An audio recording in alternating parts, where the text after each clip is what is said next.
You remember Kelly Samanu? Oh, no, probably by face. Yeah. We went because the man, he came pick me up. He was keen as, and I was half cut from work. Oh, yeah. I was like, yeah, fuck, I heard it's mean up there too. We got there and it was closed. Giffy. So they got Fridays, Saturdays now. Yeah. I heard it goes off, man. Yeah, only if they got like special guests on. But usually it's just like average nights. But the thing I like about going there is like it's the only place you get to catch up with. Oh yeah, everyone. All the locals, eh? Yeah. And people you'll never see come out to town and stuff. Yeah. You just catch all the locals there. Yeah, I always plan to go there just to check it out. This is just up the road from me too, eh? Yeah. Because I remember when it was called Corner Bar. Yeah. Before they had the garden at the front. Oh, so that one changed it to a workshop. I think so, but it got classy after that. But they've done it up really good. Yeah. It's like nice and modern now, eh? Yeah. It was kind of weird. Like, you go shopping and you come down and you come out and go to the bar. And you go outside and you're having a cigarette and people... If you're hungry, just go next door and buy a $10 special, eh? You know, man, it would be mean if it was like a proper mall. Like if there was like more options, then you can go shopping with your partner, then they can go. It take 3 hours and you just go get all night and then they come drive you home. At least you got super drive all the time. That's like they're happy, you're happy. Republic, eh? Manukau. Oh yeah. It's just a massive mall. Bro, I didn't. It's funny because I always heard about people. Like people go, wow, bro, you should go Republic in that. And I went there to go to the movies. I came out and like they're right next to the car park, just on the left there. Yeah. That's why I was going. Oh, is this the place, the go-to place where all the? That's another good place. Have you DJ'd there? Yeah, a few times, but a few different DJ teams have gone through that place. I don't know. I think it's to do with different ownerships in it. So now I heard like some of the other boys they're the residents still. Starting from I don't know. Are they part of Outkast Entertainment or? No, they're different. Okay. Tele4 Entertainment. What's that? Tag 4. Tele4. Oh, okay. Yeah. So they're from South Auckland based too. Okay. So yeah, I think they have. I'm not too sure, but I think they scored that spot now. Yeah. So they're like you guys, like a team of. Really, team of DJs. Yeah. Oh, nice. But they run a lot of shows too. So any names in there? You know how you have.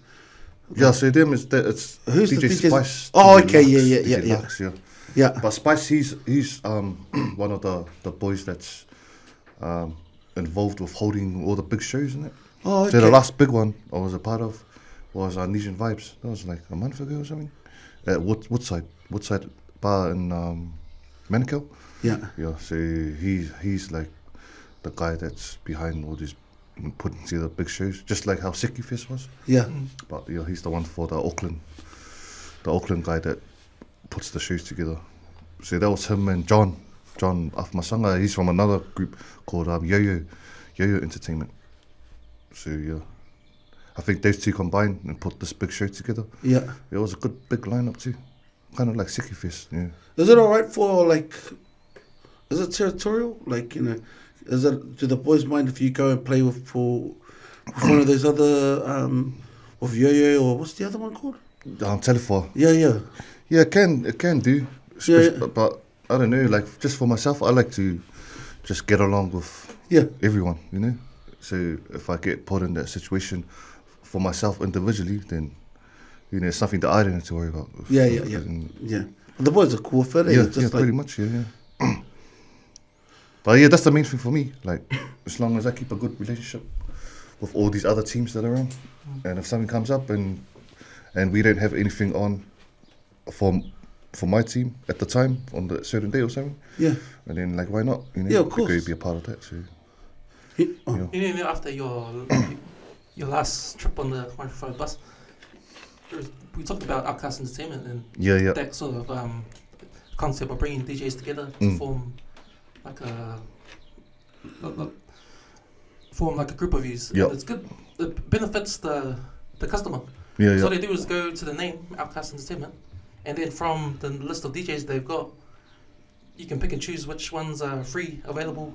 Yeah, pretty much. For that time, So in terms of like the the customer's perspective, they get a good service. Huh? Yeah. So I think that's Yeah. what happens with that sort of thing. You know, the cool thing about like platforms like SoundCloud, YouTube, and that, at least the people like your name, they already, when you hear, you know, your DJ651, your product's already out there. You don't need any advertising. SoundCloud's doing that for you. Yeah. Hey. Yeah. So do you have people just hit you up? Do you know?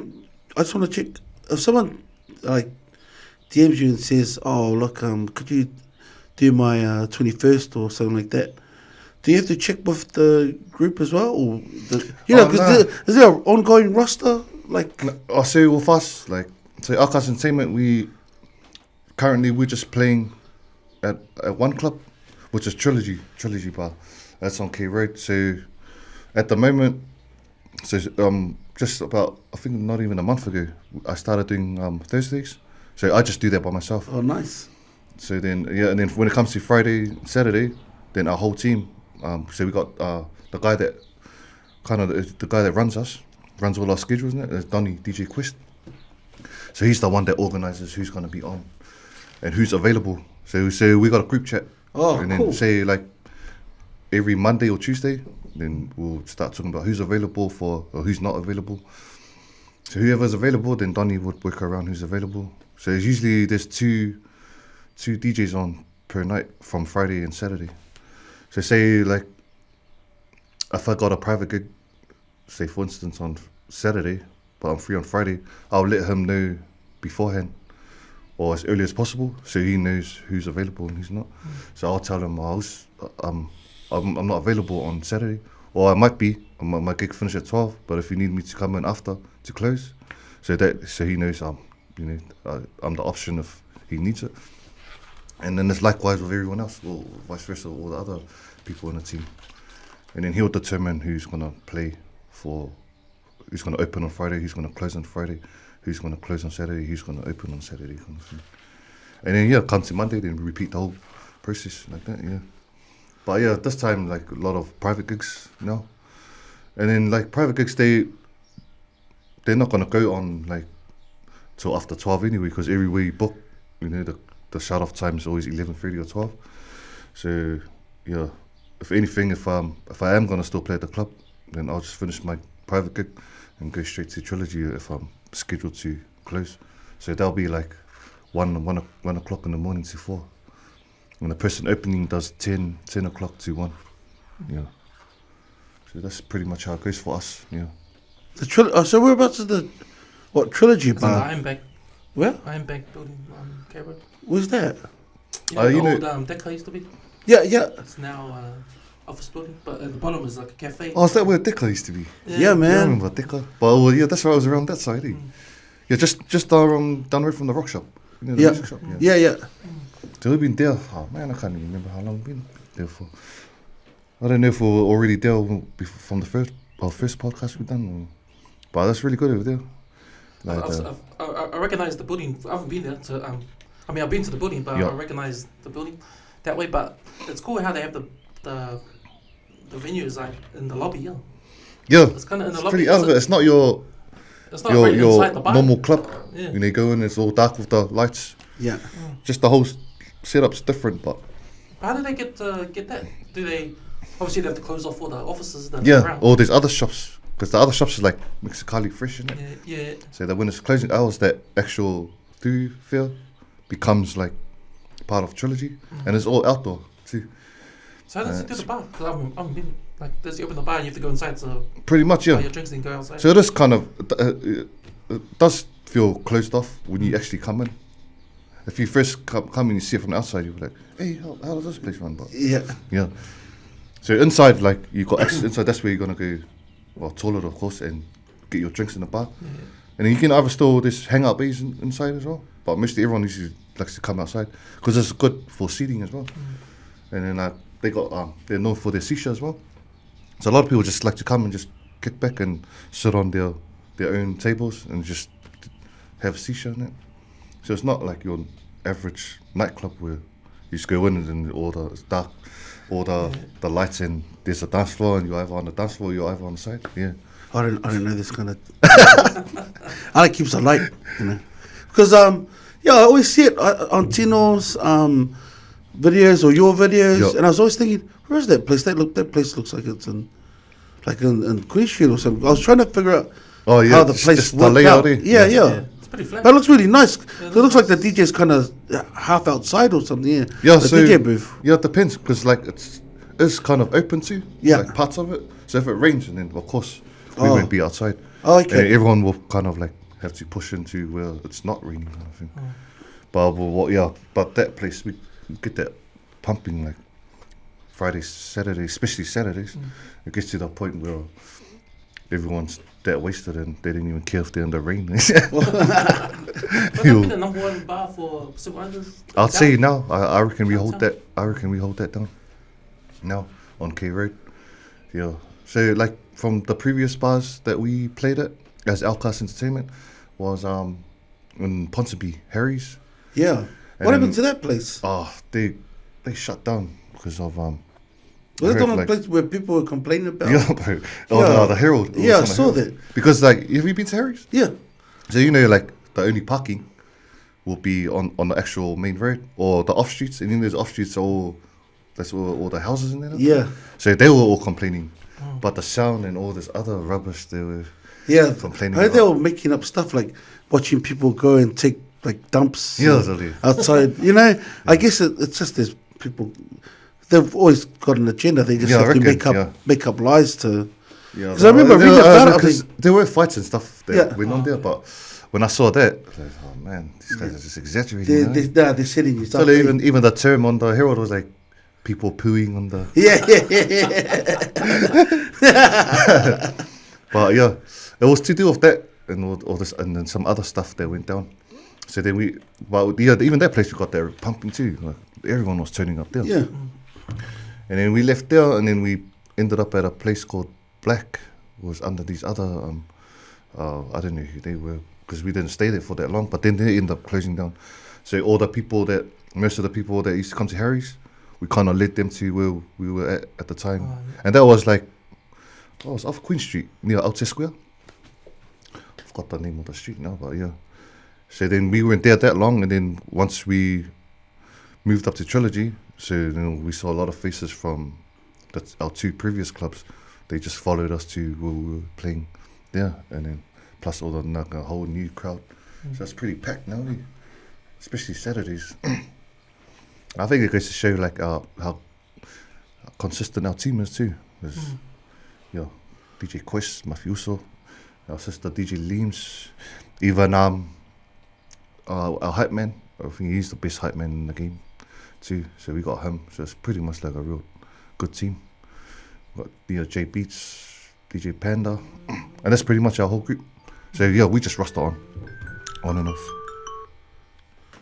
It's out of it because if you go back like 15, 20 years when you thought of a DJ, DJ comes in, brings his crates, sets up his gear, and then has to keep telling people no, they're not going to play your requests 20 times and that. And now you've got a whole team, like people going in groups. Guess like you'll have a DJ do a set and then another set, and, and now you've even the thing like the term hype man, like that wasn't a thing. It was probably a thing over. You hear there's people over in America, or there's block parties in New York, and they had hype men, but I think New Zealand we were pretty slow to the game. Yeah. No, we were pretty slow because I remember I went to Australia for the Rugby World Cup, 2003, I think, 2003, and we were in Brisbane, and that's the first time I ever seen a hype man at a nightclub. When was that? Like way back? 2003. Because that was the Rugby World Cup. So you're the reason why you jinxed us, see? But I saw that and I figured, man, this is like in the States, having the hype man, and they have dancers. Yeah. Girls that are dancers. Now if we're on that level here. The hype man. That's the next. And it's like, damn, this is like America. And I thought like and everybody was following the DJs. They weren't going to the club because it was the club. They were just going to the DJ. Yeah. I'd say that concept is like still like that now. But I didn't realize until you mentioned it, because I didn't remember back then. I think the way things were done back then, I'm not too sure because I wasn't really clubbing back in those days. I'd say just Sunday school, was that when you? Yeah, because band practice. Band practice. For church. But yeah, I'd say everyone mostly ran a club individually, eh? Yeah. Yeah, I know. I don't remember seeing hype men in that back then. So I think as time goes on, new ideas come, and then the game, you know, like.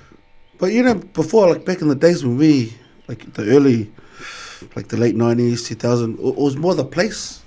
Remember? Like it's let's go to someplace else or Bob Shadow and that. Like it didn't really, like the DJs, it mattered that the DJ was alright, but how you said people were following you guys as a group, like a collective, from Harry's to that place Black, and now they've it just shows that people now follow the DJs now, or they're following the movement, eh? Like because it's crazy to think. I still haven't.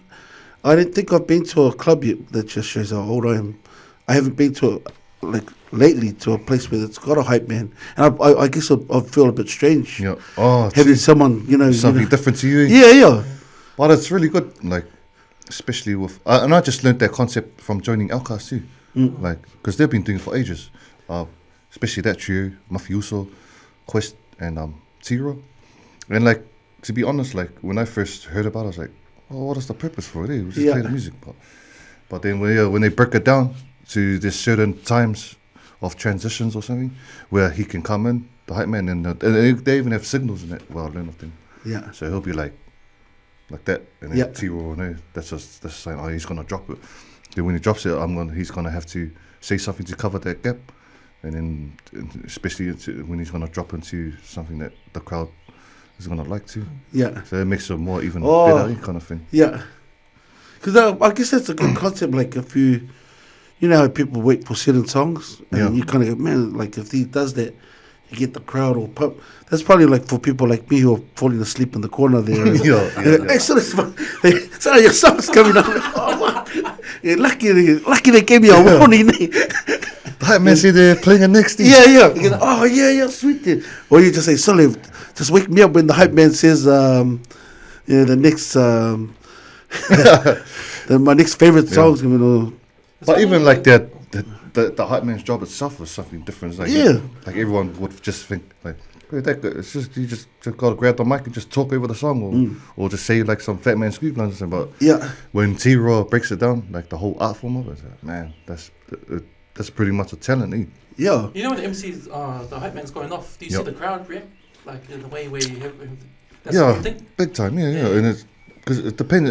Like just like I said, it depends on the hype man, like how good they are too, where they know where to pick their spots in it.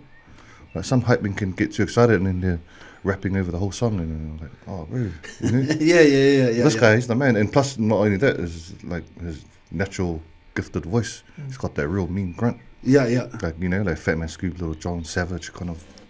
So yeah, it really helps out, really hypes the, especially in a situation where like, another situation where like the crowd is dead, you're playing, and then he'll help out by, telling people to get up and this and that, and it can trigger people, like you've seen like nightclubs from back in the days to now. Have you noticed like a change? Like people, like when it comes to, remember before, like it took a while for people to start dancing, or like everyone just on the, there'd be little pockets of group. Is everyone just? That's still the same concept. Yeah.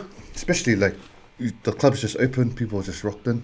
You don't expect them to be dancing hard or straight away. They're just all sober. Eh? Yeah. And it's pretty much like over the time, over the night, and then you start seeing them start laughing more and that. Yeah.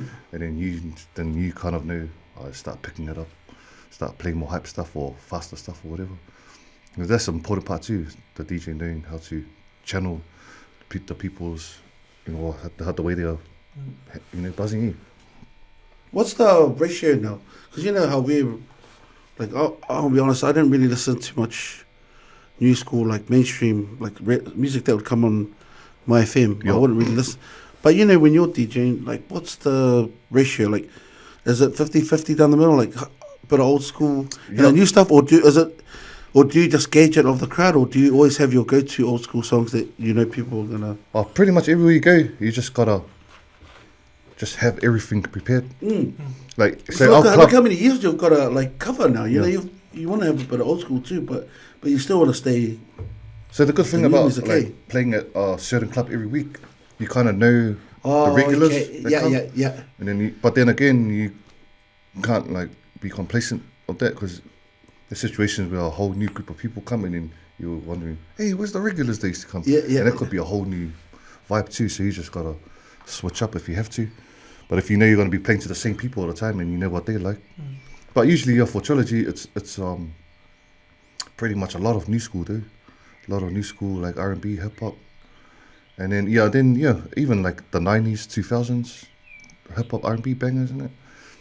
But then let's looking at all the people that come, it's like mostly Islanders, Tongan, Samoan. So when I started jamming there, I'd say the boys used to play a lot of hip hop R&B and a bit of the Afro beats. That's pretty much.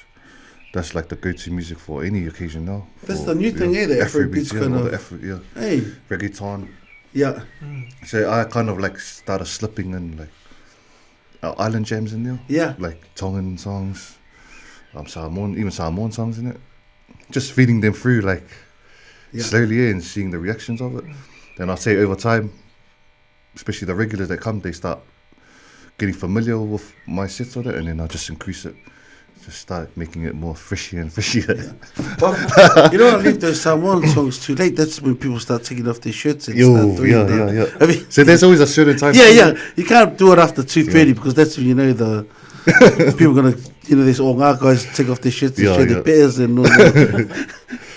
But I always like have my time, and that's my favorite time, to be honest. It's like when you see all the Islanders there, and then you start kind of knowing, these guys will.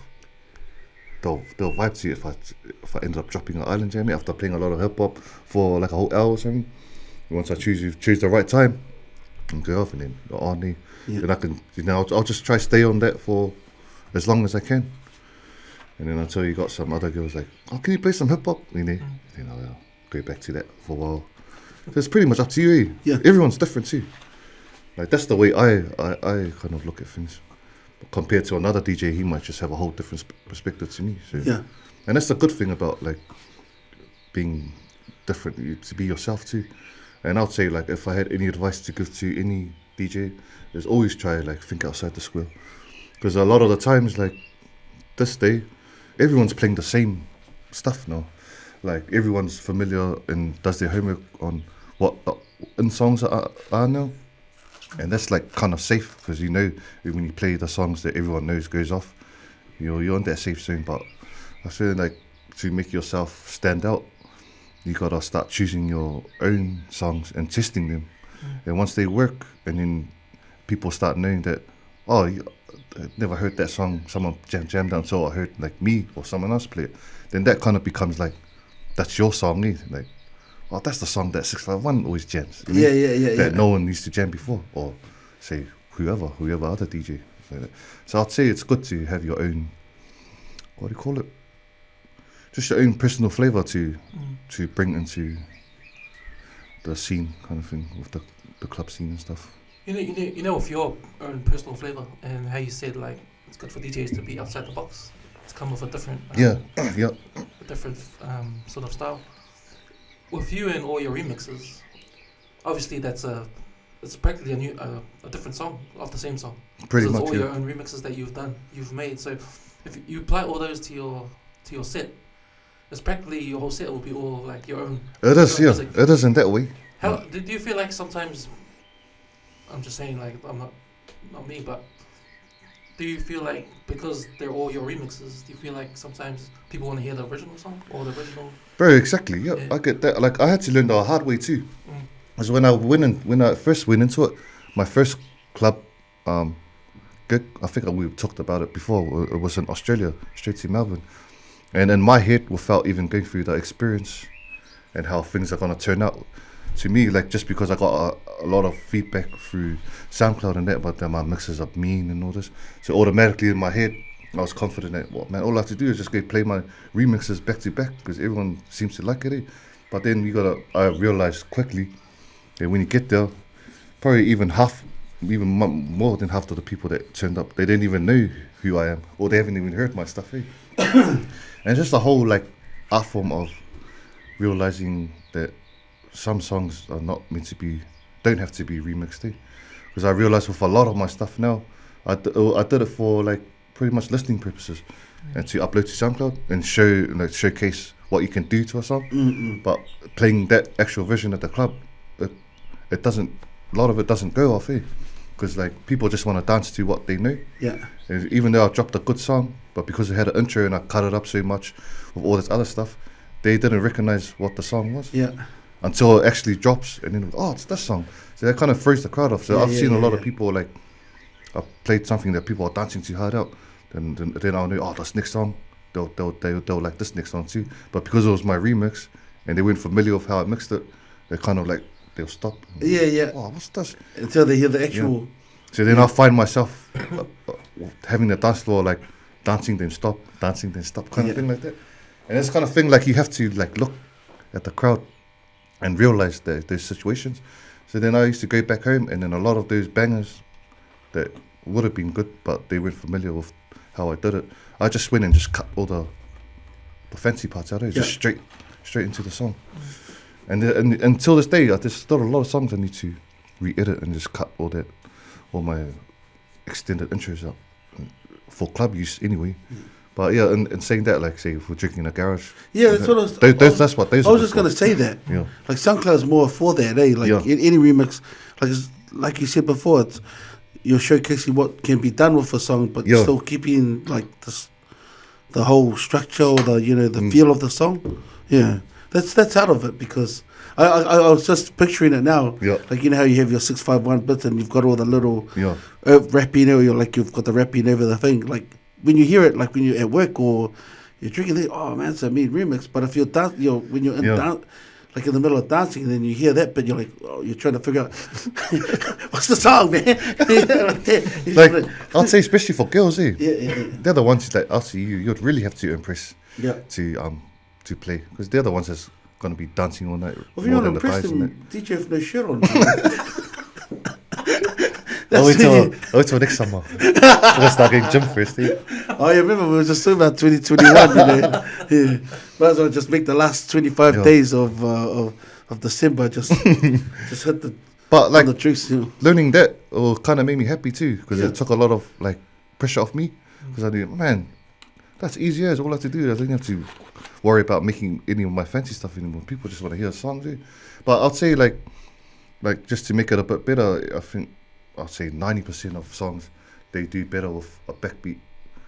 Not everything has, but then again, a lot of originals they just good to just drop alone. It's already heavy. But I mean, most songs that you're going to DJ with, well, you've just put a backbeat on it anyway. Eh? Like, so you're right. Like, most originals do need a bit of just a beat to make it. And plus, for me, like more importantly, is like especially songs that's in everyone's playlist, and I'd still like to have it, but I'd like to have it as my one. Even though every 100 other people play it, but the version I play, everyone knows, that's my version, And like, nothing beats that feeling too. Playing a whole set where you can actually know, you own, and people know, that's your version, even just by listening to the backbeat. It's very interesting how you improved on your craft. Yeah. When you think about all your gigs and think about what the crowd's doing, and you're saying what song goes, and you're always looking at what the crowd's doing. That's have you thought about like having a video camera and just filming the dance floor, and then just that's stuff I should be doing. Really, I've thought about that for ages. Like someone doing that, because I think that will for promo, you see, that will benefit just your like. So say if you do if you video your dance floors for a whole year. You've got a whole year of content where you can see what's going on. You're right. My wife told me to do it. But then you get at the end, and at the time you're like, I'm too lazy, I just want to play kind of thing. Then you realise after, like, man, I could have done some good promo of a lot of stuff you've seen with your own eyes, and a lot of reactions you've got from people. But it's all like in your memory now. No one remembers it anymore, and it could have been captured. Eh? Would it be hard to do that? Because I mean, songs come and go, I do that, but at the same time, like, it kind of distracts you off playing, especially when the night's pumping. You just got to keep everything flowing. Like, you can't play a song for too long, and the more you keep switching in certain situations, it just enhances the mood of the crowd, and then you got no time to do your password. And then by the time you're done and like that moment's gone, and then oh shit, put it down, and then you realize shit, this song's nearly finished. You know, I just wasted my time trying to. But then like, I'd say like our sister in our group, DJ Leems, she's pretty onto it because like when she comes to play, she does a lot of that, but she brings her brother. He's like a videographer guy, and I think during the time, the durations that she's there on the night, he'll just go like recording like moments of the night, especially of her playing, and then just, when you see the next week, she'll post up this mean ass professional video of her set in the crowd and her brother like just going past her with all these angles, and she's like doing her thing, and yeah, she's pretty onto it like that. So yeah, I should be doing stuff like that too. But yeah, maybe in the future, we'll just upgrade to that stuff. You know, that's a good idea too. Oh, sorry. You know, the last time we had you on, it's pretty memorable because it was, I think it was a week out from the lockdown, and you'd just gone. You just talked about quitting your job, and then you know you'd had everything set, and then good old COVID-19 came and said to you, sort of relax. Might have to, yeah, sorry, bro. You know, because you, bro, like when you explained it to us, we're like, man, that's an awesome idea. You're following your passion. Yeah. And then this, you know, was it a week before the lockdown? 2 weeks before the lockdown, eh? Man, how did you?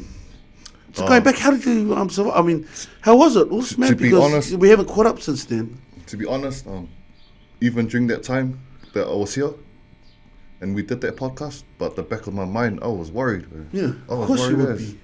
Like, it was at the back of my mind, and like, remember I was talking like, I hope it doesn't go to level 4, and like, we just laugh about it. But at the back of my mind, I left here, and I was like, man, the podcast was me, but man, I hope it doesn't go to level 4. Next minute, the worst happened, and it did, and then everything like went down the drain for me from there.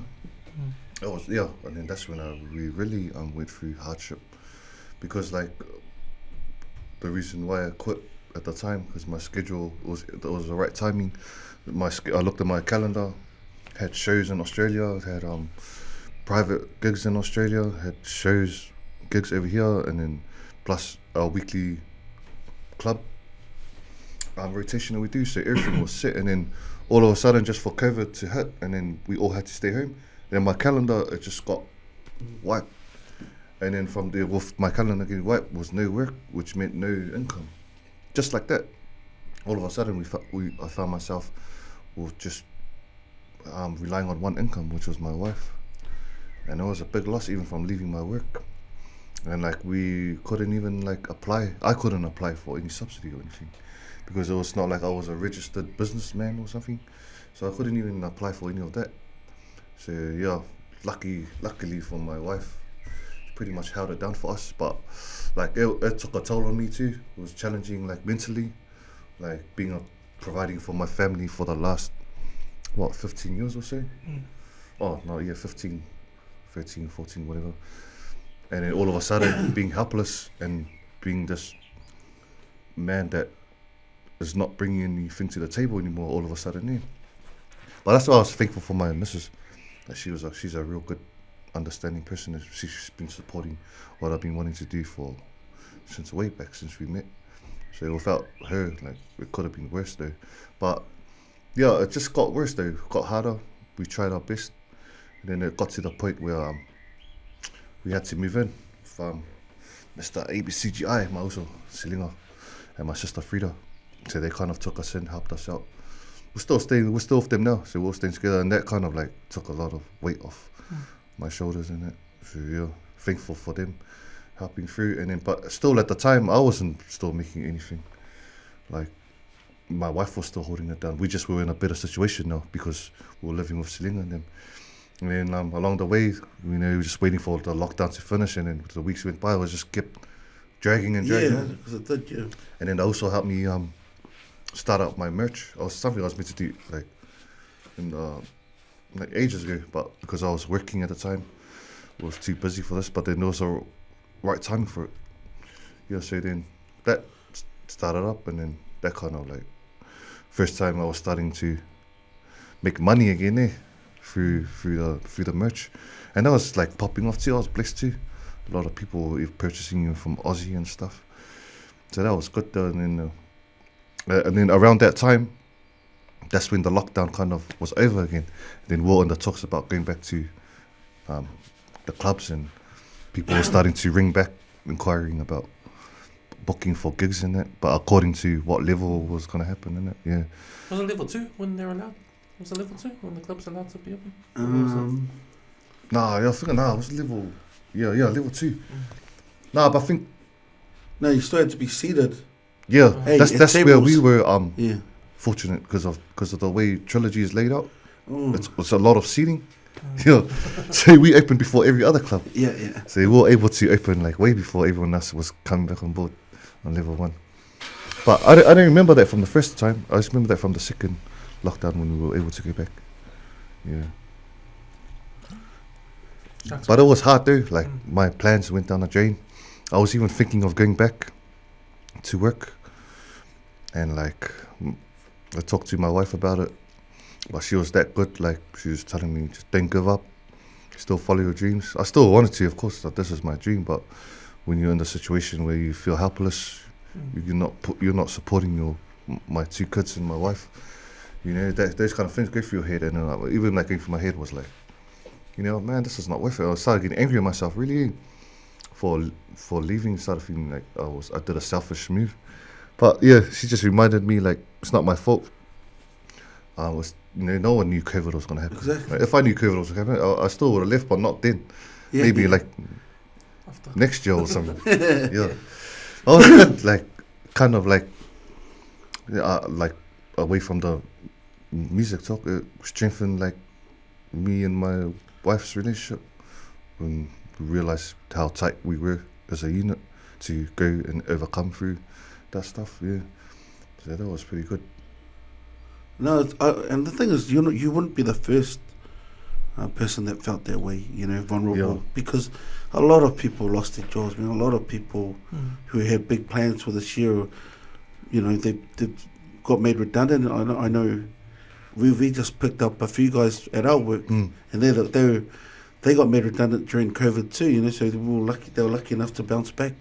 So, you know, man, it's just good to see you here, because, you know, a lot of people, like you said, you could have just given up and gone back to your job, and then you wouldn't, you know, you'd have money, but you wouldn't be happy. So. Yeah, pretty much. You know, but that's like insane. Yeah, just like I said, like I think if it wasn't for my wife's advice, I probably would have given up. Not in the way like I gave up, but because I chose to just get back on the grind to support my kids and my wife again. But she's the one that it meant a lot coming from her. Yeah. She could have told me, oh, no, you're struggling, you need to go back. And then I'm like, okay, then, you know? Yeah. But because she was that good, like, it pushed me to keep striving for it. And then that storm finished, and now things are kind of back to normal again. Yeah. And now, I know I would have regretted now if I did. You know, it's cool how you did your merch, because I remember when you came in the last podcast, you talked about your first gig ever, your first live gig, and you went to Melbourne. Yeah.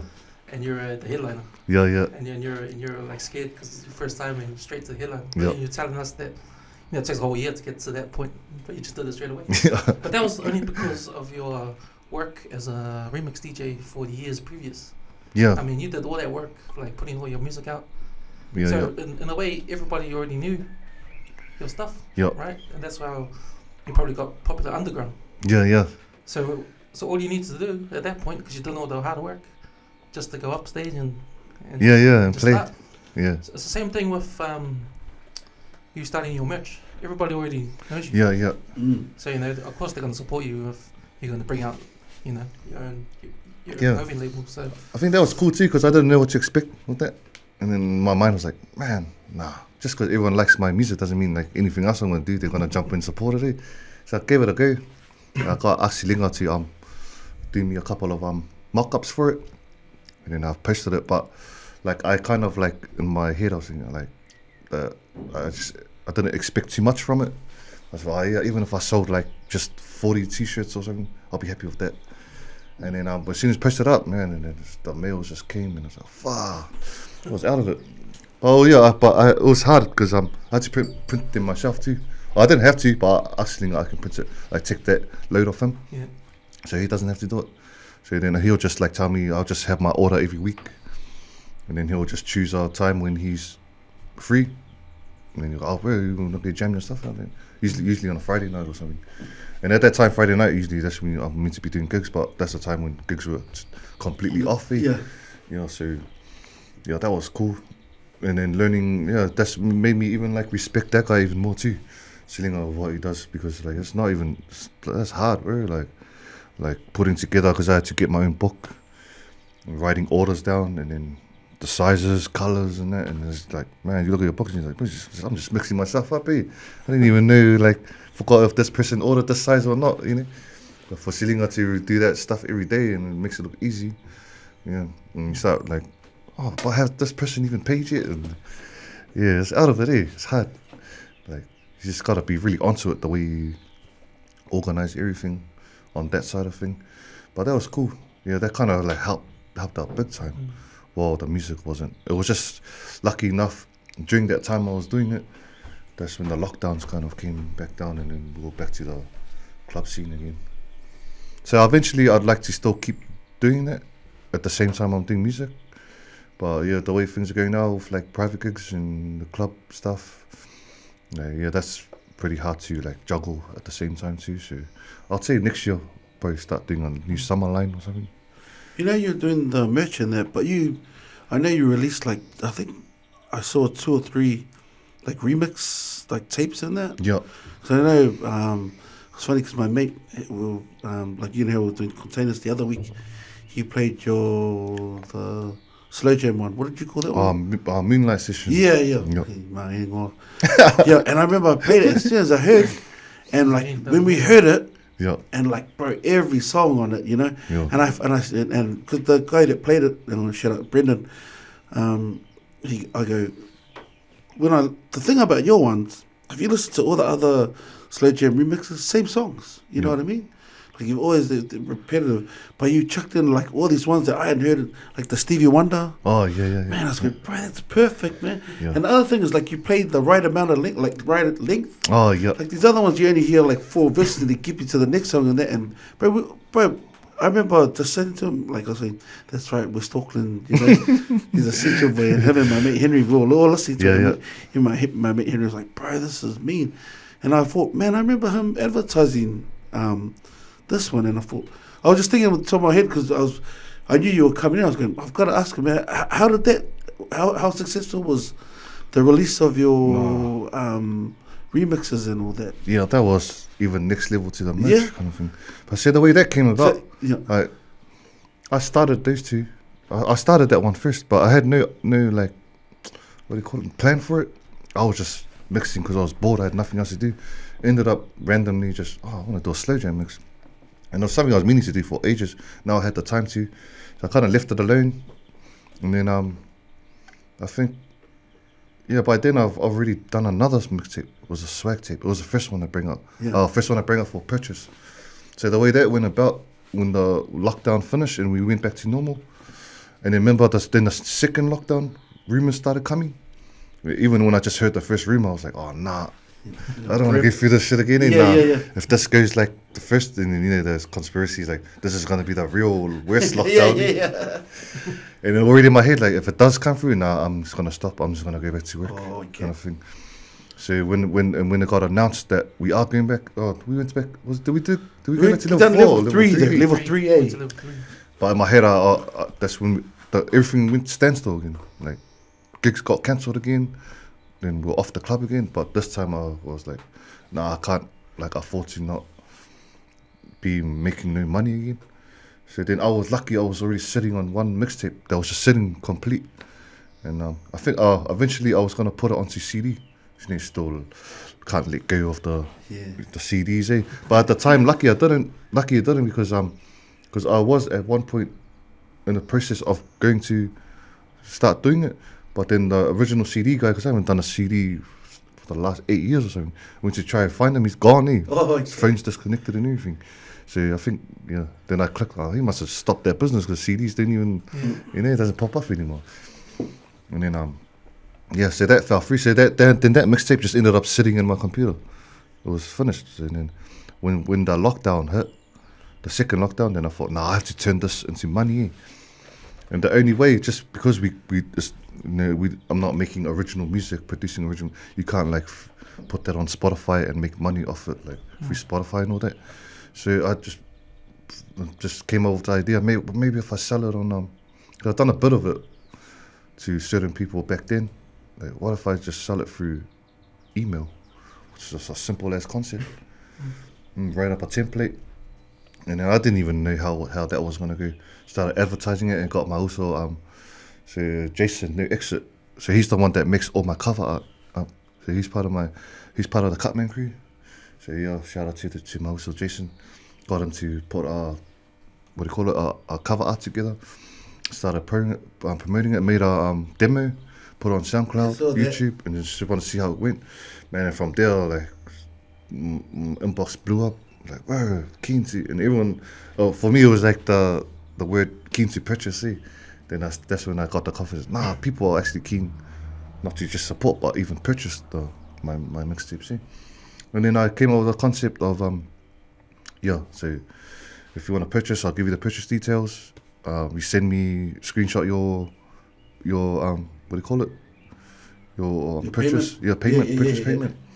And then when I receive it, then text me your email address as well, and then I'll just link it through to your email address. So I'll just that's was coming in, and that one it was $20, man, and then I just $20. All these $20 started coming into my account, and then like I'll literally be busy like from the morning. So I'll release it on like Thursday night. I think it was the release dates for those ones, and then from Friday morning go to sleep.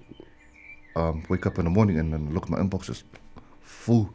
So I was just like busy like dealing with checking screenshots and then making sure, more importantly, that I was sending it to the people who are buying it. So that was like pretty much literally from morning to night, just sitting there in the bed, just on the phone and just like transferring, and then now and then check the bank account, and all it was just keep rising. Yeah. I was like, oh man, this is pretty mean. Yeah. And then it kind of motivated me to like keep going, and then that's what made me finish the Moonlight session, because that was the next one. Yeah. So after Swag Tape, it was only 2 weeks. And after 2 weeks, like every day people were buying. Of course, the numbers would decrease as it went on. Yeah. So then by the time my next one was ready, 2 weeks after, started promoting that one, Moonlight, and then that one was even more. That was crazy. So I used to like deal with like all the inbox purchases from Instagram, and by the time I caught up with those ones, then I'll go to Messenger for all the Facebook ones. That one was massive. Yeah. And then the actual email, I knew the ones that were coming through on my email address, whoever all those random people were, was because I posted it on SoundCloud and YouTube. And even the way I titled it, was if you're keen to purchase, it came with my email address. Yeah. So if they were onto it enough to like read then they'll know, and then that's when I knew that's what the email once it comes. So then once I was finished that, I'll go back to Instagram, and then it's all built up again. And so it was like a cycle, like a whole day, and the next day, and then the busyness decreased as it went, and then I was ready to drop the next one again. So I was always working, it motivated me. So then I done like the next one I done was Tupac. As a musician. Yeah. Man, so like usually a mixtape, I don't know, like for me back then, working, I only can pull off like 2 mixtapes a year maybe, or we just do a bit, leave it, and then accumulate like 10 months, and then you got a 1 hour mixtape, it took you 10 months. But because I had the time and motivation to pump them out, I was doing like 12-hour sessions on the computer, just working, and I think the Tupac one only took me like 5 days to make. Yeah. And then that one was the next 2 weeks came out, and then along came the specials, but you can buy the whole 2 or 3 for this price. Yeah. That was a mean hustle. So you should have done like those TV ads that's seen on TV. But wait, there's more. How far was it worldwide? Did you get as far? Yeah, because then people started like asking me, they can't connect with my bank, because it's New Zealand. Yeah. Then they'll mention, because I'm trying to purchase from France or America, and And I'm not saying it was the French people, it was probably islanders from France. Yeah. Then that's when I like, oh shit, that means, and then they were telling me, have you got this and that? All these other like things I wasn't familiar with. But I had a PayPal. And I heard like, nah, those ones for international, it's easier for them to use PayPal and it comes straight through. So then I added changed my actual template and added the PayPal details in there. Yeah, so that's when I knew like people were purchasing from other countries too. And then even till this day, like it's slowed down obviously now, but like I won't check my email for a couple of days and go in, and there's a whole lot of other people that's probably just discovered it now. Oh, yeah. So yeah, that was cool. So I'm gonna keep that going too. Yeah. Well, it's a good side hustle too, and I think just the timing of it. I mean, man, you must have been, especially when you've gone through all that struggle and not having that money, and then you just hear that sound your phone makes when Messenger comes through. And that must have been an awesome feeling that morning when you put it out there, eh? Yeah, it was good. It was motivating. That was the main thing too. So I'd like wait for it to kind of slow down, and then on my head, I want to jump back on and start a new tape. But like, even like how you're saying, like, I appreciate that, like that you kind of recognize the detail in the Moonlight session in it, because there was a lot of like, it was like 2 days preparation before I actually even went on and started it. I came up with a concept where I do paperwork. A few people know about it.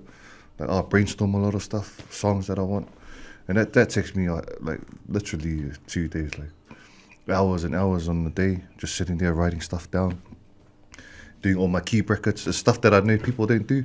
And then I kind of like, I thought about that thing too, like how you said, like when I did listen to other slow jam mixes, just to I know what I can do different from them. And a lot of it fell down to the song selection too, like you mentioned. Like, I don't want to just make it sound like everyone else's one. So I just sit there, just think about just like wildcard songs. Yeah, man. Even like songs that I wanted to put in to represent myself and who I am, especially as an islander and like a supporter of island music. So I had to have Kapena in there. They say goodbye, stuff that you won't hear in the common Babyface, slow jams, Usher and that. And then all of a sudden it's like, hey, what's this random island song? Well, there's that song, was it the Sarah Jane one? Oh, that was, Just You and I. Just You and I. Bro, you know when that came on, bro, because we were working outside, and I go, bro, I haven't heard this jam, and hey, but when I hear, you get the, it's funny when you hear that song, like, I feel like it's someone's wedding, because that's the jam that, for a while, that was the walk down the aisle jam, So that was our actual walk down the aisle jam. Oh, there you go, man. There you go. But that's, bro, when I heard that song, people were like, solid. And I was like, that's right, man. I was like, West Auckland, bro. The remix king, bro. That's why you're the remix king. But, that's what I mean about, like, bringing in my own flavour and who I am, was putting in those songs. But the challenge was like how do you fuse those ones with all the classic ones, like Babyface, Usher, and all these American ones, Yeah. And then how do you fuse our island flavour without making it sound random or obvious that of the switch in it. So that all came down to all my paperwork, which to do with like finding all the keys to the songs and putting them in brackets, speed and the tempos and all that. So that's that part. To be honest, that's boring, man. Like, it's necessary in a way. It's like it takes you back to like doing homework that you didn't want to do back in the days. But like when the actual paperwork was finished, like when I looked at the format and the way I bracketed, I knew exactly how the outcome was going to be because of how I laid it out. It was just a matter of putting it together. So you say that takes you about 2 days to just do that? Oh, what that one did? Yeah.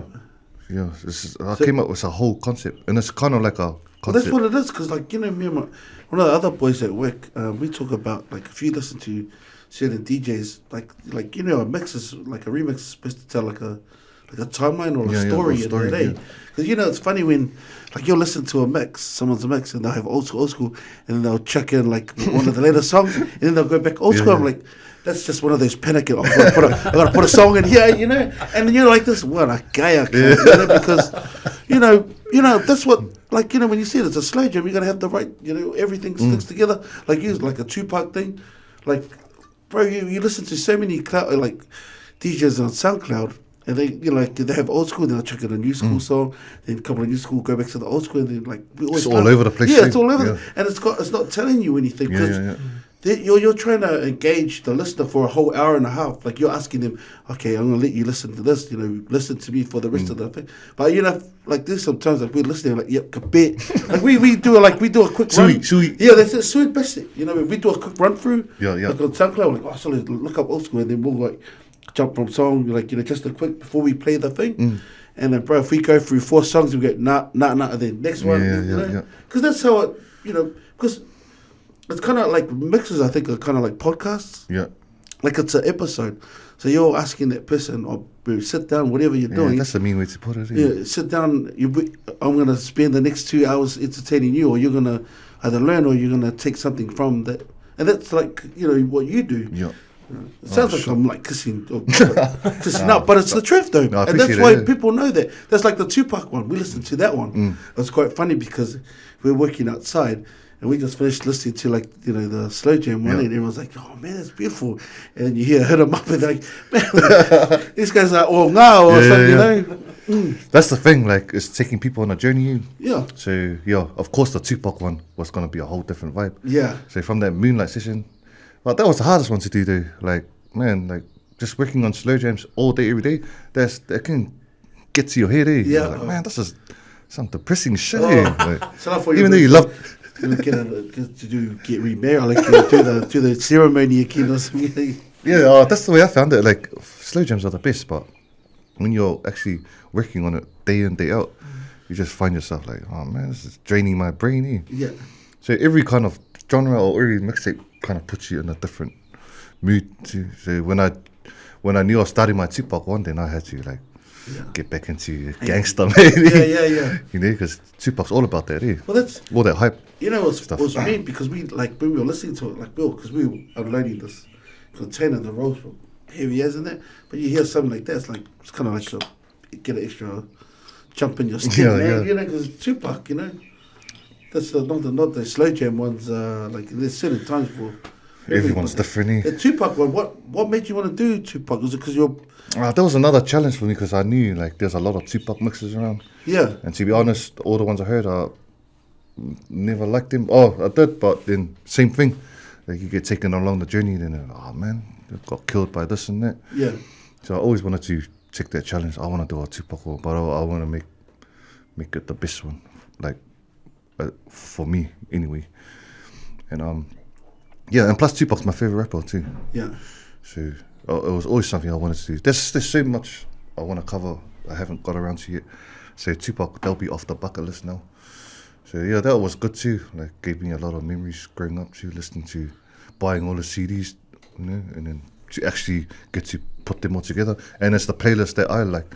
And plus I wanted to make sure it wasn't your average Tupac mix with all the songs that just the popular ones. Popular ones. Yeah. I wanted to bring out the ones that were the songs and the albums that no one listened to, and then it didn't do as well as the other ones, and I expected it. Yeah. Because Tupac's a certain genre. And if out of all the 4 that I've released, that Tupac will be the most limited one. Yeah. Straight away, gangster hip hop, you can wipe a lot of people out. Not into that even explicit stuff and that. That's why the Moonlight one was really mean because it kind of resonates with everybody. Yeah. Even if all the people that are into Tupac, I'd say all those people would have purchased Moonlight as well, kind of thing. So Tupac was always going to be, what do you call it? Limited to the But at least you got to do Tupac, like you said, you've took that off. And the thing about Tupac is because of whole catalogue, you could do 3 or 4 kind of. Pretty much, yeah. Hey. Yeah. But the main thing for me was getting the responses from people about the Tupac one. The real. Fans, and that's pretty much who I made it for. Yeah. Was the real fans, Not just talking about oh yeah, it was bad when Hit 'Em Up came on. It was the people that said, oh, when I heard No More Pain and all that. Yeah. Oh, yeah, this guy's a real fan if he knows those songs in the list, kind of thing. So it was pretty much for a tribute for the real Tupac listeners, think, but then the last one, the last one, Froton. I think that was my most proudest work, like ever till this day. Yeah, and that's the last mixtape. I saw that. So, Froton, what's that word mean? Bro, honest, like I really, there was another like genre I've been meaning to do for ages too. So it's a mixture of Afro beats, all the popping stuff now. Afro beats. So Afro beats is like pretty much all the African culture and their style, but then you got your Latin ones too, which falls under the genre of reggaeton. Same kind of beat segments, but their own different, authentic sound to do with their culture. So I already knew I wanted to fuse reggaeton, Afro beats, and then there were island ones too, like done by the island boys, especially the boys from Solomon Islands. Those guys are coming up with some mean sounds. So you got like Gerald Local, Chris Young, all the old DMP boys in it, if you're familiar with all their sound. And then the sound that's coming from Solomon Island, they got their own sound altogether. It's different from Tongans, Samoans, New Zealand reggae in it. They just got their own distinctive sound as well. Happy music too. And so it kind of falls in like, it can go well with Afro beats and that. So those were the three main elements that I was looking at. But I didn't have a name for it at the time. But the way that name came about was like all the previous mixtapes, I at least got someone to introduce it. So Swag Tape was the first one. Got my also MC T-Raw. He does the introduction, like, yo, this is your boy MC T-Raw, blah, blah, you listen to the Swag Tape. Moonlight, I got JT. Yeah, it's funny, because we heard JT, and then my mate goes, was that Jonathan Fist? I mean, I don't know how 651 got Jonathan Fist on it, but I don't think it is. But trying to figure out which JT is that? So JT, he's an Aussie boy on Islanders. He was part of Sickfist. Okay. He's the man. You gotta look into him too. Yeah. He's like the Island Chris Brown dude. Oh, nice. Yeah, he's the man. But the thing why he's on, I asked him to do the intro because his song is on there, and it's the only new school song. It's on the Moonlight session. It's a song called Promise Me. So it'll be along the line of maybe 50 minutes or 40 minutes or something. So his song is actually in there, and it's like an old school 90s feel good song that he done. And then that being the only new school song that's on there, and that just made sense for me. I always can do the honest for the intro. Man, that's... Yeah, and the song is mean, bro. If you actually go back and listen to it, it's called Promise Me. Yeah. It's a real nice song. Then the Tupac one, I was fortunate to have the also Poetic. Yeah. Jump on for the intro for that. So that was me. And then so first time I knew that was going to be my biggest work out, because the whole concept was different from everything else that I've done and that anyone's done really. So I was thinking that what better like to get someone from Africa to do it, and I've only known one African artist from Sickfist, which was possible for her to do or even reachable. Yeah, so I hit up Adina on Instagram, but I hit her up like knowing like I did get my hopes up. Maybe she might be too busy, or she might even not reply. But she's that cool. She's pretty humble, from our time in Samoa. She pretty much replied straight away. Oh man. Yeah, awesome. And I wasn't like expecting the reply straight away. I was just like, wake up in the morning, I was gonna jump on, work on Fruit, and I'll just drop Adina a text, just get out of the way, just so see if she would be able to or not. Well, it was not even 5 minutes, and looked at my inbox. Says, oh shucks, Adina replied back straight away, and she was asking me like, well, just let her know she's keen. Well, what she needs to say or whatever, and she'll do it. And then I didn't know. For some reason, in my head, I felt like I only had 1 minute to reply back to her. Then I just quickly came up with a name. Like, shit, I gotta reply back to her in case like I lose this opportunity. Yeah. I didn't even know why I was thinking like that at the time.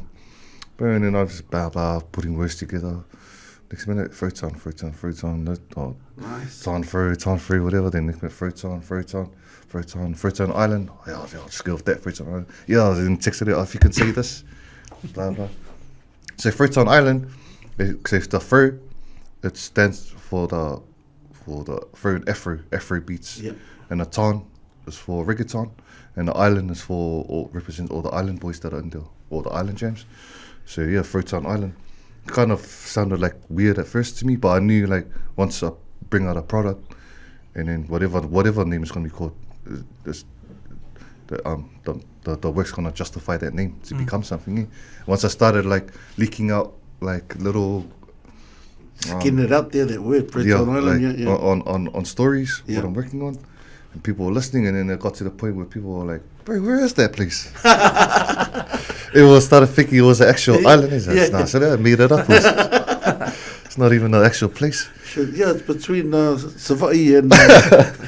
But it was weird, like weird to me, like. Yeah. I kind of learned that too about any name, like whatever name you come up with. But if you know the product is going to be good, that product's going to justify whatever that name is going to be.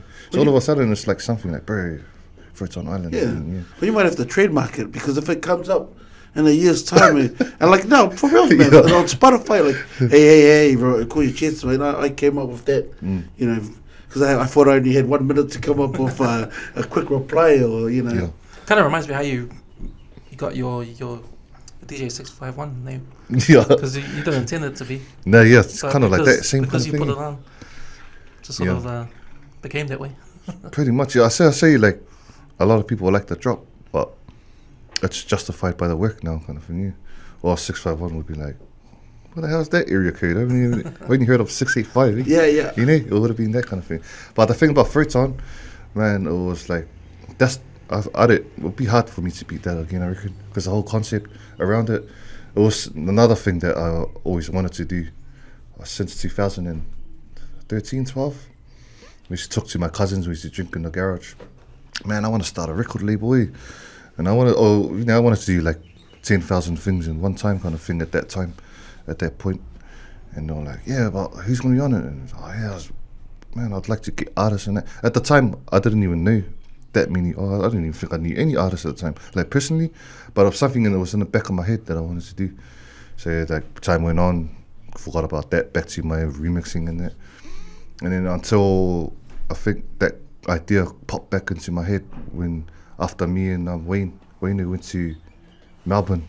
I think that was even this year too, in Feb. And then we were talking, just kicking back. And now there's a new one of the new whistles that are out now, Samson. He's the man. He's the next one coming up. Been listening to his songs since last year, late last year. So he had this other song come out. It's called Good Time. And it's like a TikTok song. It's pretty popular too now. And then as soon as it was one of those like catches your ear straight away, real catchy island type song. So I asked him if he can send it to me, like the tool, so I can like really play around with it. Yeah. A cappella, instrumental, hook me up. But at that time, our Aussie gig was that same week. So I didn't get the time to do it. So we went to do that Aussie gig in Melbourne, and I was telling Wayne about it, about that song, and he was like, "Oh, yo, I already heard that. It's a mean song." And I was like, "Bro, I got the tools to it." And he goes, "Hey," and then blah blah, talking him a couple, and then led to, "I'll put the instrumental on." And then we threw it on, and then Wayne just busted a freestyle on it. And I was like, "Oh, bro, that's mean." And then it led to, "Bro, do you want to jump on it?" And then he was keen. So that was our drunk talk to in Melbourne, and then got back to New Zealand and settled in. And then I kind of remember I had that video in my phone. Oh, shucks, I forgot about this. Time me. Just watched it again, and I was like, "Oh nah, that's a mean idea." So I hit him up, see if he even remembered it, about that idea. So he said he was keen. And this was without Samson even knowing that I think he just thought I was just gonna remix it, but he didn't know like me and Wayne was already talking. He was gonna jump on it, and then planned it out for a couple of weeks, waited for Wayne to do his thing, and he done it, and then sent it to Samson, and he was like buzzing.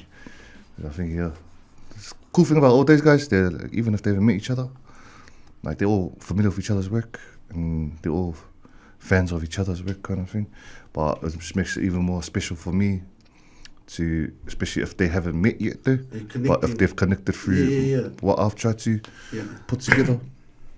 So that's when that actual idea kind of sparked back in my mind, like, shit, I remember when I wanted to do this ages ago. So I think this was the actual good time for me to do it. And then I kind of like thought about everything, and then I realised, man, I'm in the position where I know a lot of artists now, and it's to that point where I can reach out to them, and you know, they'd probably actually be keen to do what I have in mind when I express it to them. So that's how Photon came about. So like I had a lot of tools to a lot of songs that I was going to use. So I was going to use them like significantly and do the same concept what I done with Wayne and the Samson song. So I threw a lot of artists on different songs without those actual artists that own the song knowing that those artists were going to have a part in it. And they found out after until I put it together and like give them a snippet of what I'd done to it. So they all knew that it's part of our mixtape, Photon. And then when they heard the part and then they heard the other artists, and they were like, "Hey, is that James? Or is that Rivers?" And that was cool, man. Like to do that. So that's the first time that's ever been done. Me, like to get artists on different parts of different songs. So even like actual songs and that, like when I didn't have any more tools on the actual artist that sent it to me, then I had like different ideas for songs that already exist, like to sample it, and then I'll listen and I'll think, man, this artist he'll suit being on here, hit them up, and about the idea, I think he'll be mean on this song, what do you reckon? And keen, and then send them the sample, and then maybe a week or so, even a couple of days, they'll send me back what they did, and then I'll throw it together, and then think, it was cool. The whole journey was mean. It was pretty hard though, because like it was like, what do you call it? Like constant sexes with every individual, trying to plan things out. Especially because you're not doing it in one room. You can't just do it on one go and share each other's vibe on the spot. It was all through like texting, and then you gotta wait for them to receive it and then see what they think. And then if they had their own idea, then I'll be like, it'll trigger me like, oh, gee, why don't I think on that? So yeah, that's how it came down, Photon Island. You know, the cool thing is like all these guys, like some people can have egos, like, you know, I'm gonna like put you on this guy's track and all that, and some people can go, oh no, can you not, you know, because that's nice, you know. Did you get good feedback from all of the guys that you put together in that? Pretty much all of them, plus I knew the vibe between everyone, kind of thing. So I was gonna, if I did feel like I had to ask permission for me to, bro, is it alright if I can put this guy on your song? And it wasn't like a matter of me putting anyone on it. Like it was someone that I knew had to be good. It doesn't make sense for you to think, oh man, this singer stink, but I'll put him on this. I actually believed it. You were just trying to enhance the. I only did it because it made sense. Kind of thing. And then the way it turned out was exactly or even better the way I thought they would do. So like, because I already imagined it. That's the first reason why I actually asked him about the idea. Like I wasn't like just throw them on, see if they're keen, and then just throw them on anything, see if they like it. You even had to ask them like, okay, what's your preferred like what chord you comfortable singing in? Like your range, Well, what range are you prefer? But all these guys are so talented. They'll reply to like, oh, anything, whatever you have, I'll give it a go. But then like even though they said that, I kind of listened and kind of knew like where their chord arrangements are, the chord ranges are, and then I was like, oh yeah, I'll send this and I hope he'll like it. But even if they didn't, like if they said, oh nah, I don't want to do that song, then I would have respected it. Oh yeah, just let me know if you got your own idea, and then we can work around that. But everything just went smooth. And that's how talented and like humble all those artists are. That's what I'm getting at, because I mean, if I was overseas like America and like, you know, a lot of people kind of like, you know, I'm my own person, you know, I don't want to be with them. Why do I need to be on that? Yeah, exactly. What are they trying to? And that's the cool thing. Like you get, you know, because we've had JMs and Lomas Brown and all these guys on, and bro, that's the one thing that comes through with all these guys. Like they just down to earth guys. They're down to earth. They love supporting each other. You know, and that was the thing with when Lomas Brown came in, and he was telling us like all the gigs he was going and drinking the free beer at what's the one down in Tauranga? Oh, One Love, yeah. You know, and it was just funny. Like he was just, I know this guy, and you know, and the thing is, like he talks highly of everyone. You know, everyone talks highly of each other and you can tell when someone's just saying it for, just to put it out there. But you can tell when these guys were in here, James and that, like when they talk about other people, they really do. Like you said, they follow each other. They love each other's music. And I think that's only good for New Zealand music, because they've got their product, and what you're doing is you're lifting them up too with your remixes and all that. So man, that's exciting, man. Yeah, so I was just blessed for them to be a part of it. But even more so, like they fought the same way, vice versa too. So that was like humbling to me. They were honored to be part of this idea that hasn't been done before. Go through that process of creating a throat song and getting these artists in, like, and you're saying like how it was so cool to do it. Like this is like extension of, or this came from an idea you had like a few years back now. But now, like, how do you feel about it now? Like going through the process already. What's the next step for you, or what's the? Even from doing that, you triggered me to get into producing now. Yeah. And even that's another idea that I wanted to do. See, that goes to show, like, I always had too many ideas all at once back then. But now, I knew, like, there's a time for everything. Yeah. And free throw time, and it kind of like, I think this made people realize that I got the potential to actually fully produce. Yeah. I knew that for myself already, but it was just a matter of time. Like, I don't want to rush into. I'm just grateful to have the help that I got now, if I do choose to get into it. But it's something that I am going to get into now. Like, and Freighton really like motivated me and opened my eyes that I can do it. But at the same time, I'm not actually done with what I'm doing now. I still love it, and I still know I got room for improvement to get even better as a DJ. And it's not like I know it's possible to do it all at the same time, produce music, original stuff, DJ at the same time, do gigs, but I'd rather just take one step at a time, kind of thing. Because you got to get the balance right, eh? Yeah. I don't want to like get into too much stuff at one time and then start like lacking at one thing and all this kind of stuff. But yeah, I'm excited for that. Maybe sometime next year, then I'll get into that. And then that's a whole different thing itself. It will be another challenging. And that's what the cool thing is. Like, get to challenge yourself in different aspects of music. Because I remember last time you were here, like we talked about DJs turning into producers, and you said that was really hard. That's really hard to do. It's totally two different things. Huh? Yeah, it's not hard, but you're either this or you're either that kind of thing. And not only certain people can be all-rounders like that. Yeah.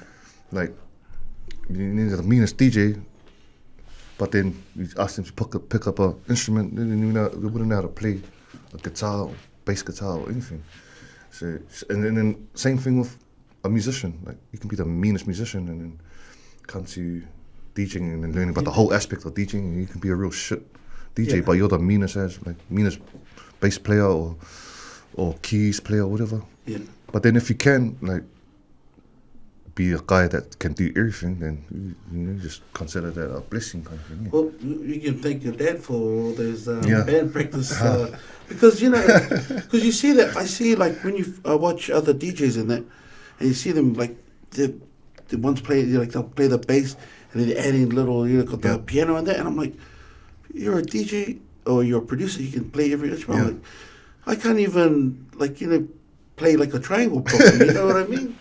And you see these guys and you think, there must be, that's why it's like you're saying, like, it's a gift, as a producer, because you've got to pick up little aspects where you're going to know, it's like putting the perfect, like it's, like you're a chef or something, you put all the perfect ingredients to get the best, But in saying that, like, there is a few guys like that now. It's like time goes on and these new guys are getting more gifted and more talented. But do you think it's a technology thing too? Nah, I'll just come down to hard work, I reckon, and passion, and being around people, and just even like I'd say with music enhances. You get better better access to get educated by it. Yeah, and just like how see our generation, we've been brought up like playing guitars at school, no different from these kids these days. But for some reason, like as time goes on, everything just gets better and better. Everything enhances you. People get better. I think the other thing now is because back in the days, it wasn't like a viable job, like, you know, to be a DJ. Like, you know, when we went to school, it was like, you know, you got to go and become a lawyer, or, you know, go and study for this and that. But now, because of YouTube or all these kind of these kids and access to technology where they're able to record their own stuff, it's not frowned, like, you know, it's actually a job that you can actually pursue now. You know, back in the days, if I said to my dad, I'm going to go be a music producer, you know, I'll be standing outside the window looking at my dad. Let me back in, man. Go DJ, you know. But, you know, no, I'm not saying my dad would have done that, but I'm just saying, in Islanders, you know, back in the days, you had to cross, you know, you had to go to the university or get the thing. But now it's when we know that it's a job, that it's a career that you can pursue now. And you know, and you're the perfect example of, because you done the biggest sacrifice. You left a paying job to go and follow your dreams. And, you know, back then, you'd probably be hard to say 10, 15 years ago. You wouldn't actually think about doing that because so I think a part of it is just a changing attitudes towards music in that age. Because remember before, back in the days, if it was music-wise, you had to try and get on the radio, you had to try and get onto a record label and that. But because of SoundCloud and technology wasn't there back then. And there'll be a big part to play in it now. Just like how I was talking about camp before we even jumped on, or before we got here. Like, the more technology enhances, and the more anyone has access to give whatever a go. So then I'd say at the same time, you'll have a lot of, like, stink people doing it. I'm just saying, but the other side is that you've got to have a natural talent. You know what I mean? You've got to know or have a good ear, or because you know a lot of songs sound the same. You've got to have put a difference somewhere, right? Because people can tell, man. Like, you know, when it's a good mix, or like there's good mixes and there's a bad mix, like a mean remix. You know, I think if we talk about technology, like if you think about the CD days, there was no internet backing. So you had to actually show up with the cash. There was no F-Post. There was probably no F-Post either back then. So you had to come to the house, show up with the cash to buy the mixtape. But now it's so convenient. You can just you know do what you're doing now. Really convenient, especially because I remember when I was doing CDs, the people that did want it from Aussie, man, that was a mission. You had to get the address and go to the post office. Send it to, and that was a whole different fee itself. So that now it's on the fly, like as if I'm sending it like to my next door neighbor now. But the other thing is, like, they pay you $30 and you've got to pay the postage you're handing. So it costs you $60 to send someone $30 CD or something. That's out of it. But I'm just happy, like, my idea, because I just wanted to keep it like strictly Everyone's telling me, what do you want to do CDs for? No one listens to CDs. Nah, I still do. I want the hard copy in front of me. But now this happened. I was like, oh, lucky I didn't go through it. I reckon way more convenient. You can still do it, but like limited edition, like only 20 CDs. Because if you got that, like you've got those, it's just, it could be like a kind of collector's kind of thing, especially just for myself. I like because I still got my old 3 CDs. That's just in there. So I would have loved to have everything that I bring out, just have the hard copy. But I'd say even just the poster's good enough now. So like my mate Jason that's been designing them, I'd say that's be good enough now. Like the whole actual cover, just blow it up, laminate it, put that on the wall, and that'll be enough for like a hard copy memory or something. But still can't beat having the actual CD. But it is what it is now. I didn't even know what to do anymore. I can't remember. It's funny because our radio at work doesn't have a CD player. You know, it's only Bluetooth and standard radio in that. And it's hard to, like, if you go to cars, you know, the first option is to everyone's either Bluetooth. Bluetooth or aux cord. It's out of it now, or aux cord, you know, and just the CD, the art of having a CD is gone, But like, I remember one of our close friends, Jack, like he was telling us, and because he's in IT, and this is from maybe about 15 years ago, like he still used to put all the stuff onto CDs and that, because he's like you said, it's always good to have a hard copy of stuff, because get all the cloud, and like the cloud, if it disappears, you know, it's gone forever, you know, and you've got nothing to fall back on, you know. So you don't, even though with our technology, everyone's probably going to have a copy of your mixes or something. It's always good to know in the back of your mind that if all things fall through and this world turns out to be like I Am Legend, hey, at least you can go, hey, I can put on my CD. You know what I mean? It's always good to have that kind of. But like even like the CD itself, the perk of it is like, man, it's just real. It's really, it can be an exclusive thing now, eh? Yeah. Like even though it's old, but it can come back, because like someone gave me an idea, like when we did the Nation Vibes concert, and he asked me if I got a CD of it. I go, oh nah, but I can put it on a CD for you and give it to you when we meet up there. And he goes, sorry, you know what I should do, since it's, because I was releasing the next week, but people were like already like wanting it. So I just gave it to my like close people, like if they wanted it now, I'll pay for it now, and you can have it before it comes out next week. And he goes, bro, you should put it on CD, burn like 10 CDs or something, and sell that exclusive CD at Nation Vibes, like on the fly. So I was, bro, that's a mean idea. So I went to the Lucky. I went to Warehouse, and they had some deal. Because last time I went there, they said they didn't sell them anymore. But I got there and there was like a couple of TDK ones there. And when I bought two, came home.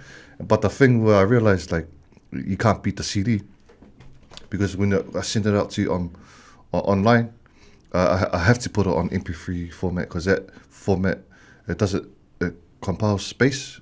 It's good for space, and the quality is like good. It's good average, but there's better quality out there, better formats. But the thing is, the space is too big, so it's not like convenient to put it in that format. Even though the quality of it will be even better, which is WAV format. But since I put it on CD, I can put it back to WAV format because it's coming on CD. And then I went and split all the tracks, so you can listen to the whole mix, but it's only one song. You've got to skip to But when I did those exclusive CDs, you can.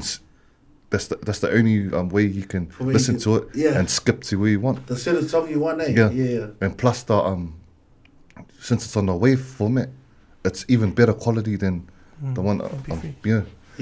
Like there's nothing wrong with the MP3 one, but just compared to WAV, man, that quality is even more sharp. As well, it's funny when people talk about quality too. Like, and you've got there's like that big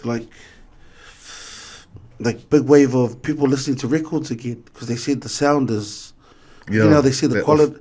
There's a certain sound when you listen to a record. That authentic sound. Yeah, exactly. The needle. The needle, and there's there's a kind of like a fuller sound. You know, it's funny. I was like, hey, but then like my dad, he listens to his records outside on his player, and like sometimes you want to hear that kind of old grainy feel. Like he listens to this Barbra Streisand song, the guilty of one of the Bee Gees. So he plays that, and then I listen to it on Spotify, and I'm like, it doesn't give that same kind of vibe. It's too mama, it's too clean. But when you listen to those songs are made to be like that. Exactly, because those records were, Well, that's the only downfall about the digital side of things. Everything's easier now, but a lot of stuff you can't get that sound like you used to back then. Yeah. I know when we record this, it's either MP3 or WAV. You can choose. But I always choose the MP3 because I think that's the normal. The common one. That's the common one. So if you were to put it on WAV and you were to listen to, you'll hear the difference. It'll be louder and everything, more clarity. But it'll be more like obvious in music too, because music obviously instruments and stuff. But WAV takes up a lot more space. So if you were to send it a WAV format to someone, and a lot of replies would be like, oh bro, can you put it to like MP3 format because it's too big for my phone memory and all that kind of stuff. But the thing is, like, maybe you should, because you're educating us on the difference between WAV and MP3, because I always thought, MP3 is always the first option because that's... But now I know that WAV, sound quality-wise, is the better option in that. I wouldn't have known that. I would have just gone through because it's the most common... format. It's the default format that goes to What do you say? They don't tell you the... Yeah, it's the most convenient one. See, I think they I don't know, bro, but to me, I reckon they found the balance of quality and space, and that's what MP3 is, Yeah. And then you got WMA and all these other ones. But yeah, I recently dealt with Jordan. You know Jordan that was on here. Yeah. His dad, because dad was doing bodybuilding contest. Yeah. Man, and they had also a 1 minute thing. It was easier. I put it together, and he asked me if I could put it in MP3 format. And I did, but then he said it was the megabytes was still too big. Like they did the competition people couldn't accept it at that much. It was like 2.5 or something. I was like, hey, how do I get smaller than that, dude? And I tried these other like formats, and it was like, oh, but yeah, it's gone down to what they needed to, but it still needs to be MP3 format. I was like, oh. Then I done it, and then I found a way on my, like before I export things, it can be MP3, but you can tamper with the quality. So the more quality you give away, the less space that will come down to. Yeah. So yeah, that's another thing about it too. So if you want it to be even smaller, it's obviously you're gonna lose quality. Yeah. So kind of thing. You've got to lose something, but unfortunately, it's the quality of the music file. Yeah. So if you can give up heaps of space, then you can have the even better quality version of something. How long is your bodybuilding song gonna be when you? That's 4.5. 1 terabyte. So look, one thing I wanted to bring up, because we were talking about the nightclubs. I was thinking back. I was thinking, because I haven't been out a while. K-Road for a while was pretty. It was like the Wild West. Everyone fighting on the streets. Yep. All fights and that. And I thought it was all right. But then apparently, like on the weekend, there was a shooting up at what's it called, Dr. Ruby's? Dr. Ruby's, yeah. Yeah, is it Ruby's or Ruby? That's where the Parangis are. Oh, yeah. I mean, Did you hear? I heard about that too. Yeah. Nah. What's your take on that kind of stuff? Is it dangerous out there, or because I thought it'd kind of calm down for a bit? No, I'd say it's still the same from back then. Yeah. Just a different generation though. Yeah. But yeah, I don't know. Do with money, gangs, same concept as how everything was back then. Yeah. And it's unfortunately, like that's the downfall about our culture, at least. Yeah. Well, that nightlife culture, like, what I didn't get was like, what, you have to go to town and take a gun. Yeah. Like, I'd say, bro, I think probably even worse these days. Then. Yeah. So yeah, at the same time, bro, it's pretty risky being out there. Yeah, that's what I was thinking. Anyone can get caught in a crossfire. Yeah. With what's going on now, there's a lot of out of the people around right now. And this new generation is a whole different beast. Yeah. To what I've seen. Yeah. So nothing has changed. Yeah. K-Road's still kind of known for that. Oh yeah. We just go there, do our thing, try to entertain people, and we just hope that nothing goes down. But things still go down. Can't do anything about it, kind of thing. Well, I think that's where workshops opportunity. The Augusta might be the new hotspot for the rest of Auckland. Because it's kind of funny because I know we kind of have a little laugh, but I know a lot of the boys they talk about workshop being a pretty good place, and that's out of it. Like you guys have added a kind of like made this little bar at the corner opposite of Glenina PIC. True. Hey, right across the road. Right across the road, man. And you've made this little bar like pumping. That's what yous are about, eh? Oh, that place I actually have nothing to do with them. Okay, but it's they're just like they're another group. We're talking about all the other groups. We've got Outkast, Tuala Entertainment. Yeah, we talked about earlier. Yo. Yeah. So these guys are G-Brook. Oh, sorry, man, G-Brook. Yeah. That's what Mike Mayu and that, eh? Yeah, that's Mike and them. Yeah. Le Mans in them. Yeah. So that's their group, but they've got me to come and jam there a couple of times. Yeah. Well, that's what I was thinking. Yeah, but those guys we're pretty tight with them. So for me it's like it's a bonus to go play with them because we're really tight. And then, I don't know, it's always a different feeling when you know you're gonna go play in your own backyard. Yeah. Because I think this year's I never really got to play like somewhere and it was out west. Oh, I played at Avondale Tap House like a couple of years back. Yeah. But yeah, over here was really good. Like it's a different feeling. Like on the way there, didn't feel as excited as I am going to town or wherever else. Yeah. You know, because you know you're gonna. I always know I'm gonna come here and see people that I'm never gonna see out coming to Trilogy. Yeah. It's all the, and the good thing is all the old boys, eh? Yeah. That's when they come out of the garage and come hang out. Come hang out at the local bar. But it's good to see all the old Liston boys, the old Galston boys. And it's good because like, everyone knows each other, eh? Yeah. So everyone just walk around and be like... There's always that good vibe, eh? Like everyone's like, oh, you know... Cause it's funny because it's the same crew that used to go to town together, you know, and then everyone goes in their little groups and they all meet at the same spot. Yeah. We just, it's funny because the older you get, the earlier you have to start getting. Because the earlier you got to go home, man, you know? Yeah. Are you still involved with the Kutman Krew? Yeah, we're Trying still to being get strong too. going on. Yeah. That was just you guys, that was just you bringing up a new group of... remix DJs. Remix DJs, no? Same, it's still the same as... We still stand the same as probably the last time I was on a podcast. But even like in saying that, there's a time and place for that. Where we all actually get together and get even tighter and do something serious and actually come together as a group. And I can't wait for that time, eh? But yeah, everyone's busy doing what they're doing at the moment. A lot of the guys from New Zealand, because half of the members are from Australia. Oh, true. Half of us are from here, and half over here we got DJ Spindercut. He's busy. He's a busy man too.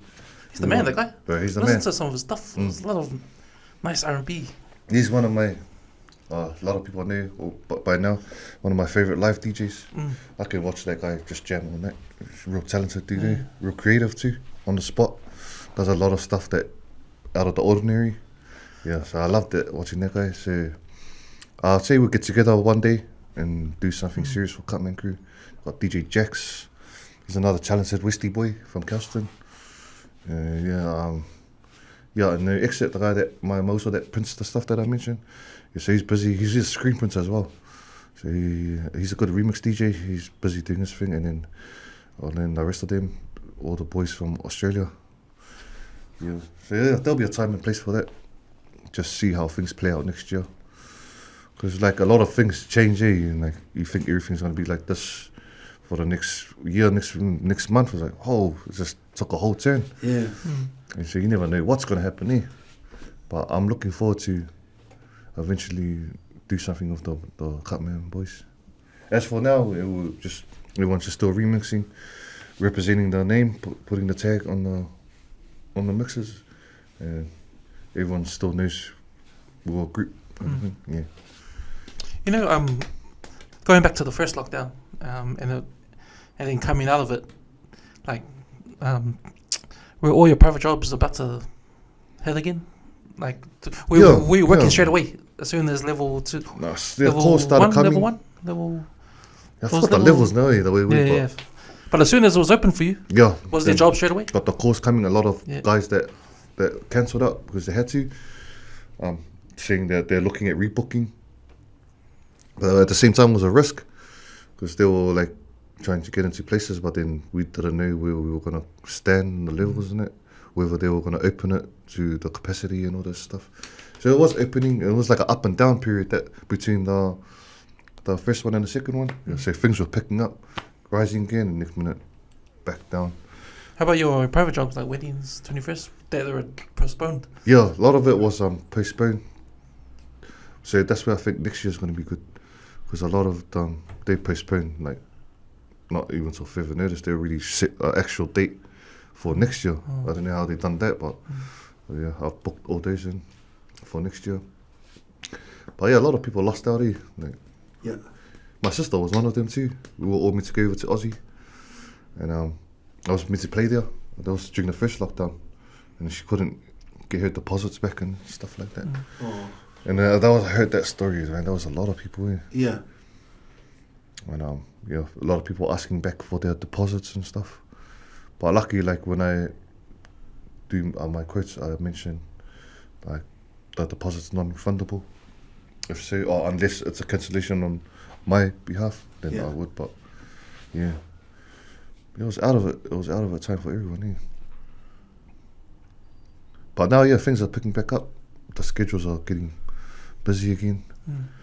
Yeah, but I never know what's going to happen. That's it. Like, that's one thing COVID's done is, like, you want to plan ahead, but you just can't. You just don't know. But unless you're a conspiracy guy, you make sure you take the vaccine when it comes out. And who knows, you know, it's funny, but, you know, it's hard not to fall into those kind of the 5G talk and all those conspiracy things, because you're already in a different place. Hey, you know, with the COVID, all the doubt and that. So, you know, as long as we're not trying to burn down any. Did you try and go burn down? Nah. I didn't see any. I wanted to go join in, but yeah. Nah, I don't want to get locked up. Yeah. Well, it's funny, there was that, you know, it kind of happened and then it's kind of fallen off again. You know, once the lockdown stopped, you know, I mean, we came out of lockdown. These conspiracy theories kind of died out one by one. Yeah. There's only that MP, what's this, Billy T dude, or Billy, what was his name? Billy TK. Yeah, Billy TK. Like, you know, unfortunately for him, he could only talk about the one thing, because when it came to other topics, they're not all 5G related, you know? Yeah. I've heard that word in ages now, 5G. Yeah, that's what I mean, but for a while, it was the devil, man, you know? Devil's work. You know, the Pizzagate ones? Yeah, Pizzagate. Hello, Pfizer. But man, now we've made it through, man. That's the cool thing, man. It's good to see you. Yeah, you see, man. It's cool to come back and be on here again. You know, I saw on the weekend it was your birthday. Yeah. Happy birthday. Shadows. You know, I saw Tino. I was going, man, because it was funny. I was watching. I think it was on Sunday. I was like, this guy's making me thirsty. There's about 10 Coronas. The low. I know that's going to be a good night. You know, you see those kind of form, man. We started on Friday night, actually. We were meant to start on Saturday. Well, with Tino anyway. Yeah. Yeah, so that's my also. Yeah. He's always there for big things like that. We go way back. But it was a good night. He's doing his thing too. Still jamming at his bar. Yeah. He's at family bar, eh? Yeah. Yeah. Oh. Yeah. I think he's downstairs. Family, is it just one level or? Nah, it's like. I don't know. I've never been. I'm just. No, I've been there. I've been there a couple of times. I've been there a few times. Just a support Tino. Yeah, of course. You see, is Tino here? No, I'm going now. Yeah. I always walking there like this. Hey, we need to, you know. But you know, he's holding it down there. Hey? He's holding it down there. Yeah. He's one guy I know to go to for if I need help with that kind of music genre. Yeah. Usko me or Ricky Martin, please. Hey. Yo. Yeah. Yeah. He's been there for a while, eh? Yeah. So yeah, been there. You know, it's massive, eh? I think there's like 5 clubs in there. Where at Family Bar? Yeah, bro. They say when you go in, through the other side, and then you go in and then you go down, and then as you go down, that's a whole different club. That's all connected. Oh, yeah. Go to the back and then there's an open one, no roof. Then you turn, right. I haven't made it past the first part. So. Oh yeah. Tino was dragging me around there. Yeah. So then, I just want to go now. I went and went there. I think we went after a work function or something. It was mean.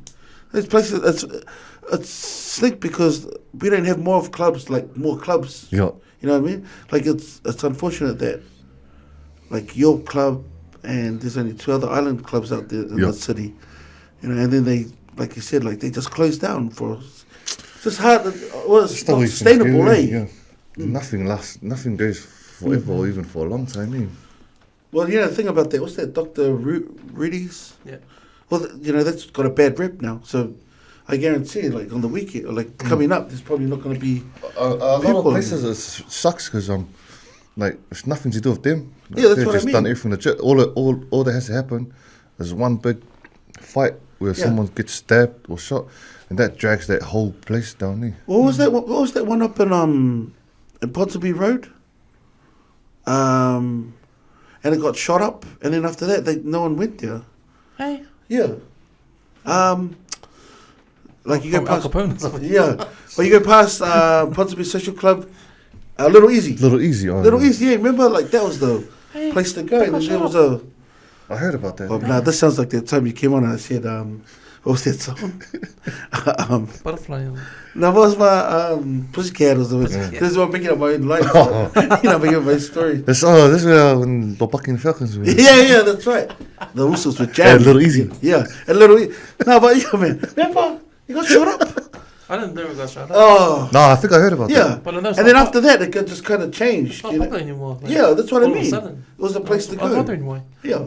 And it, I mean, that's all it takes is for one place to get shot up and people to stop going there because it's just too dangerous. And then, the police and that get involved. Yeah. Man, but yeah, these guys they're on their own. The only place I know which was dangerous and people still went is second level in Clean Eden. I don't know how it still was able to maintain its numbers, even though other people... Even on Thursday, see? Yeah, that's... Hey, I was a Wednesday guy, I was getting to that stage. I was in going there. back then when the karaoke was on... I saw Lever. Remember when, But there were heaps of like knife and bottle stories and that I type of know. too. That's right. remember when Miss Q's got shut down after that massive fight? Yeah. And that was a pumping place. Like, that was the... That was mean. That will. Up at Westgate. Oh yeah. Yeah, I mean, it just kind it's still going, but people just stop going up there, right? Yeah. Like once it gets that kind of reputation, you know, like there was that place down in the concourse. I can't remember what it was called. That's the waste management place. That's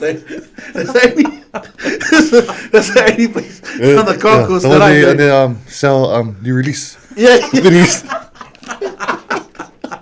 it's next to the Mexican place that remember we were talking about the hidden gems. There was a few hidden gems down at the concourse besides the Italian, I mean the Mexican That was like 2009. Yeah, I don't know, but it was open till 7 o'clock. That's the only good reason to go down in. Cucumbers a bit, right? Well, So these guys were legends too, back in the days. The guys that played there. Yeah. And there was a Philly, TC and Sam, the old brothers, Samoan brothers from South. They were called the heavyweight DJs. Yeah. Big units too. So they used to run that place. So yeah, I remember always going there to hang out with them. Yeah. That place was out of it. Yeah, it was. I'm sure that's where I seen you then. Nah, man. I was just driving past. I was going to get done my rubbish at 3 in the morning. Yeah. I used to drive past it. Hey, what's that place? With the big hearts around it. all the mirrors when you walk in. All the mirrors. But hey, I mean, I don't know. I just read on Facebook. Like You know. described all the four corners. Yeah. Nah, man. We're just talking like West Auckland needs a place, man. Like we need a. Yeah. But at the same time, like I heard through the boys that actually like involved in trying to get spots in there in the past. It's all to do with the council. Eh? Yeah. Like man. And the trust. Yeah, all these guys. Yeah. Once they find out like something's trying to reopen again and it's to do with islanders, straight away like, they'll just shut that idea down or whatever. Eh? We won't go through the permits and all that stuff. Yeah. So the last ever standing one out of all these ones we were talking about was I think it was Leon. Yeah. Fear. Yeah, that's right. That was me in that place. Yeah. I got a photo of me asleep outside. It's real talk. And I was mad when I saw it. But I was like, well, You're part of the of history course, there yeah, now, of course. I mean, $5 steinies. You know, Oh, man. they're the cheapest place to go. You know, Yeah. and then you have a few. You get all upstairs. You walk down. There's some kicking potters on the way. Yeah. On the way to the car, walk past a few people fighting on the other side of the road. You know, it's a typical Saturday morning. You know? Go past the bike barn on your way to the car. These are the ones you see all these girls eating up front, at top, dancing in a circle. Yeah. And then you come outside, they're eating oka in a circle.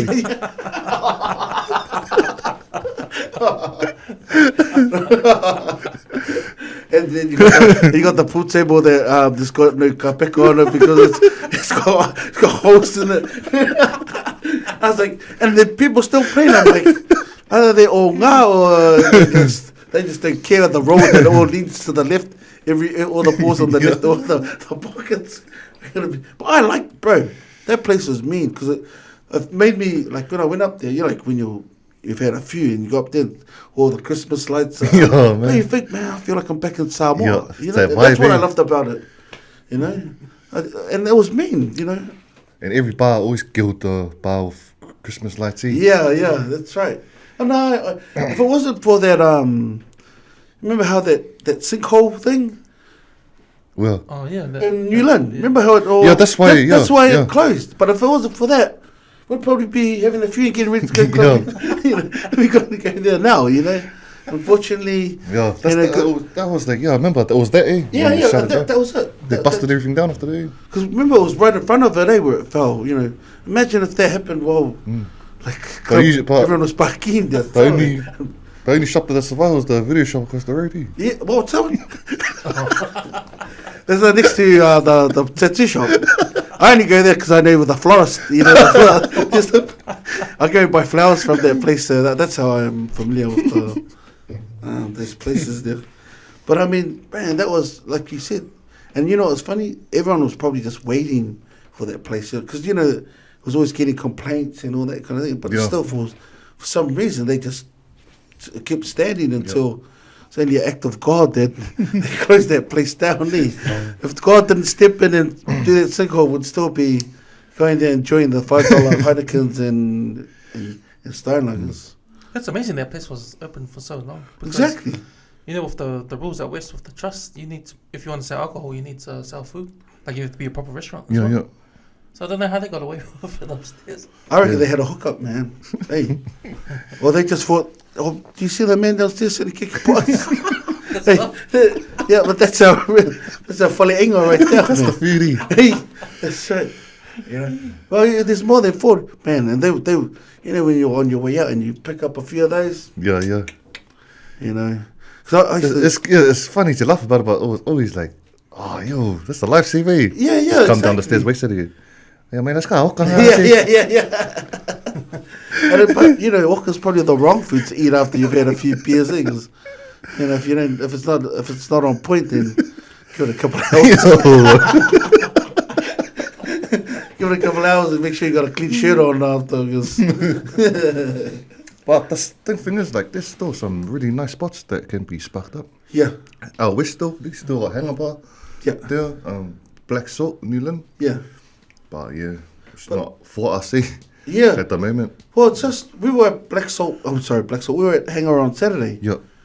And you know, unfortunately, we didn't pay much attention to the music because we were all having a good time. Yeah. But, I mean, it would have been enhanced if we could hear like good music. Yeah. In the background as well. Yeah. But you know, we were just lucky we were all there enjoying each other's company. But other than that, yeah. Other than that, though. It's a waste of a place, though. It was like Exactly. nice atmosphere in it. The last time it was pumping like that was when Manchu was there. Yeah. Friday night, say. Was it Friday? I think it was Friday, yeah. I remember going there when you used to play. Yeah. Yeah, that place pumping, but as soon as you left, then I don't know. I was to do with the owners or something. Yeah, well, that's the trust. The trust owns them. I mean, the licensing trust. Yeah. You know? And I think the other thing that it doesn't help is that they don't serve RTDs, Like, they're all... You have to, if you buy a bourbon and coke, you have to buy the proper. You don't get like. I didn't even realize. Yeah, that's where they've got that. You know, because this generation they kind of like they'll drink certain all the already bottled stuff, but they've got to make it for you, and plus the prices too. Hey, like. Oh, so they have to come out in the jugs and all the same. Yeah, that's why they came out. Or if you bought a bourbon and coke, it was in a glass. It wasn't like I didn't realize that. Yeah. So anyway, for the West now, that's what workshops for now. Yeah. Yeah, it's good. Yeah, catch up with those guys now and then. Like on the way to town, might just pop in there for a couple and see who's there. You end up seeing like heaps of other people, from West, which is always good. Yeah, so I guess that's the only place out West that's running right now. Yeah. Who owns that place? Who's the guy running? Or the owners. The workshop, yeah. I don't know, but the guys running the DJing, isn't it? Is the G-Brook boys. It's DJ Lamont and his crew. With Mike Mauunim. Yeah. Even that little pub up here. The Festy Rooster. Rooster. Yeah. Oh, yeah. That's a nice. We went I up think there. there's a DJ who's one of the other bros. I haven't seen him in ages. DJ Astor. He's an old school Liston boy. I think last time I heard, he was doing the circuits for the Roosters, the Charity Tavern, Tap House, all those kind of bars, the Glen Eden place. Yeah. But I'm not sure, I haven't heard from him in a while, but he's usually the guy that does that circuit around it. You remember Western Lights? Yeah. Yeah. Out in that place was mean, man. Yeah. Like, we'd just go up there for Sunday sessions, Oh, yeah. Yeah. I'd go up there, Tana and my brother John and that. It was just good. It was just funny because you're surrounded by old people, Yeah. The old timers. But it was a good vibe. Especially when then they ended up getting karaoke and that. But they've sold it and they're going to start building apartments or something there. Yeah, because it was just prime is it gone now? Yeah, it's gone. It's closed. Shucks. I wanted to go there. Like, it was funny when we found out it was closing. I was to go and take some jugs or something, like, to remember it. Oh, yeah. Yeah, but I didn't, That's what, if you go past now, it looks like it's all blocked off.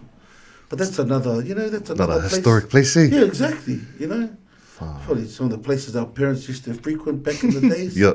Yeah, I reckon. Well, maybe the bands used to go and jam it, but we've got to try and start something up here, else. Yeah. Otherwise, that's why everyone's going to town now. Yeah. Or south, because everything's still popping over south. And that's the other thing, we don't really need to go out to town. No? If we've got the stuff here. Yeah. But all these rules we have don't allow us to make something here. Yeah, and it seems to be West of the ones with all the rules, eh? Yeah. Even the no alcohol in the supermarkets. Yeah. Like that for but ages, that's a licensing trust. Yeah. They've got the monopoly on it. So once they relax it, then we can talk about like having like this Henderson. This place is spots in Henderson that could go off, but it's only got that old Red Sox place, Oh, is that still there? Yeah, there's a restaurant, I think, bar, but like I went there like a couple of years ago and had a few beers there and dead, man, So it's a waste of spots, eh? Exactly. I mean, you got to bring the people, and entertainment is the way to bring the people. Yeah. Yeah. And if you break down the whole thing, like alcohol is just what they think is like the negative side of it. No? But if you concentrate on the entertainment part of it, a place where people can enjoy. Yeah, and bring the numbers, eh? Nice food, listen to good music. Yeah. No trouble. Don't make alcohol the focus of. Yeah. You're gonna have trouble because you got a bar there. Like that's the mentality of the higher ups. No? They think, but if you give the people other stuff to enjoy, because it's entertainment, like Outkast Entertainment. It's entertainment. It's not a place. We're not going out there to have a fight. I mean, that's what probably happens, but that's not the intention in the first place. No. Yeah. Let's go out there. But that's any place. Any place runs that risk. Like all you got to do is just make sure you have other better options for, like to offer, have better security, or just be wary of people, loitering outside, or having just better, like offering different music and all that kind of stuff. Just giving them, that's probably somewhere we can hopefully fix, man. Because you're right, we rest in peace, Leon. We haven't had anything decent since then, And I used to love that place because it was close to home, man. Yeah. But back in, that's when I think before Uber blew up. Do I catch a $45 taxi to town, or $20, or get someone to drop us off? And we don't have that. Unfortunately, people at West don't have another option there. Yeah. Well, Northwest, isn't it? They're trying to, but that's all the kind of fancy places too. Might as well class that as North Shore. Yeah, that's right. I went up there. Are there bars there? Yeah. But then, he's going to But come up it's there. funny because I went there. Is it? No, it's not Good Brothers. I think it is Good Brothers Day. And I saw these people, Balinese people, out on their on the beanbags, drinking. They got the dog. And I went, is this a bar? Yeah. And they're playing the games outside, and I was going, nah, I'm like, that's that's not me. Well, it's funny when I saw them outside. Got the, people walking around and and I'm like, nah, that's not my kind of. That's not our kind of entertainment. No. I knew I was at the time when I saw the man in the beanbag, and he's got his dog stringing this dog and that. Hey, waste of beer. Yeah, exactly. man, why are you drinking? You know, this mentality gets us in trouble. But I mean, that's why there's nothing for us. But I mean, we'd already feel uncomfortable going to a place like that, you know? If you had another bar, like a sports bar on the other side, where the locals catch up, you know, that's all what's up, you know? Then I'll be into it, but yeah. I hope one day, though. Yeah. We need something out here, out west. Or even a couple of places. Yeah. It's just a waste of venues right now, Yeah. There's all this space in, you know. Maybe you can start your bar back up at the concourse again, you know. 'Cause that's, you know, that might be like, you know, Footloose, say, like, you know, if you go past the area, it's out of zone. That's how that place, so Lovebirds managed to last too long, because it wasn't in the catchment, so next to the water. So hopefully we can sort that out. That's that place where Simba asked Mufasa, what is that dark place? Yeah. They right. Go there, son. He's standing up and starting parking. What's that place? Son, he never took about that place. All the mirrors.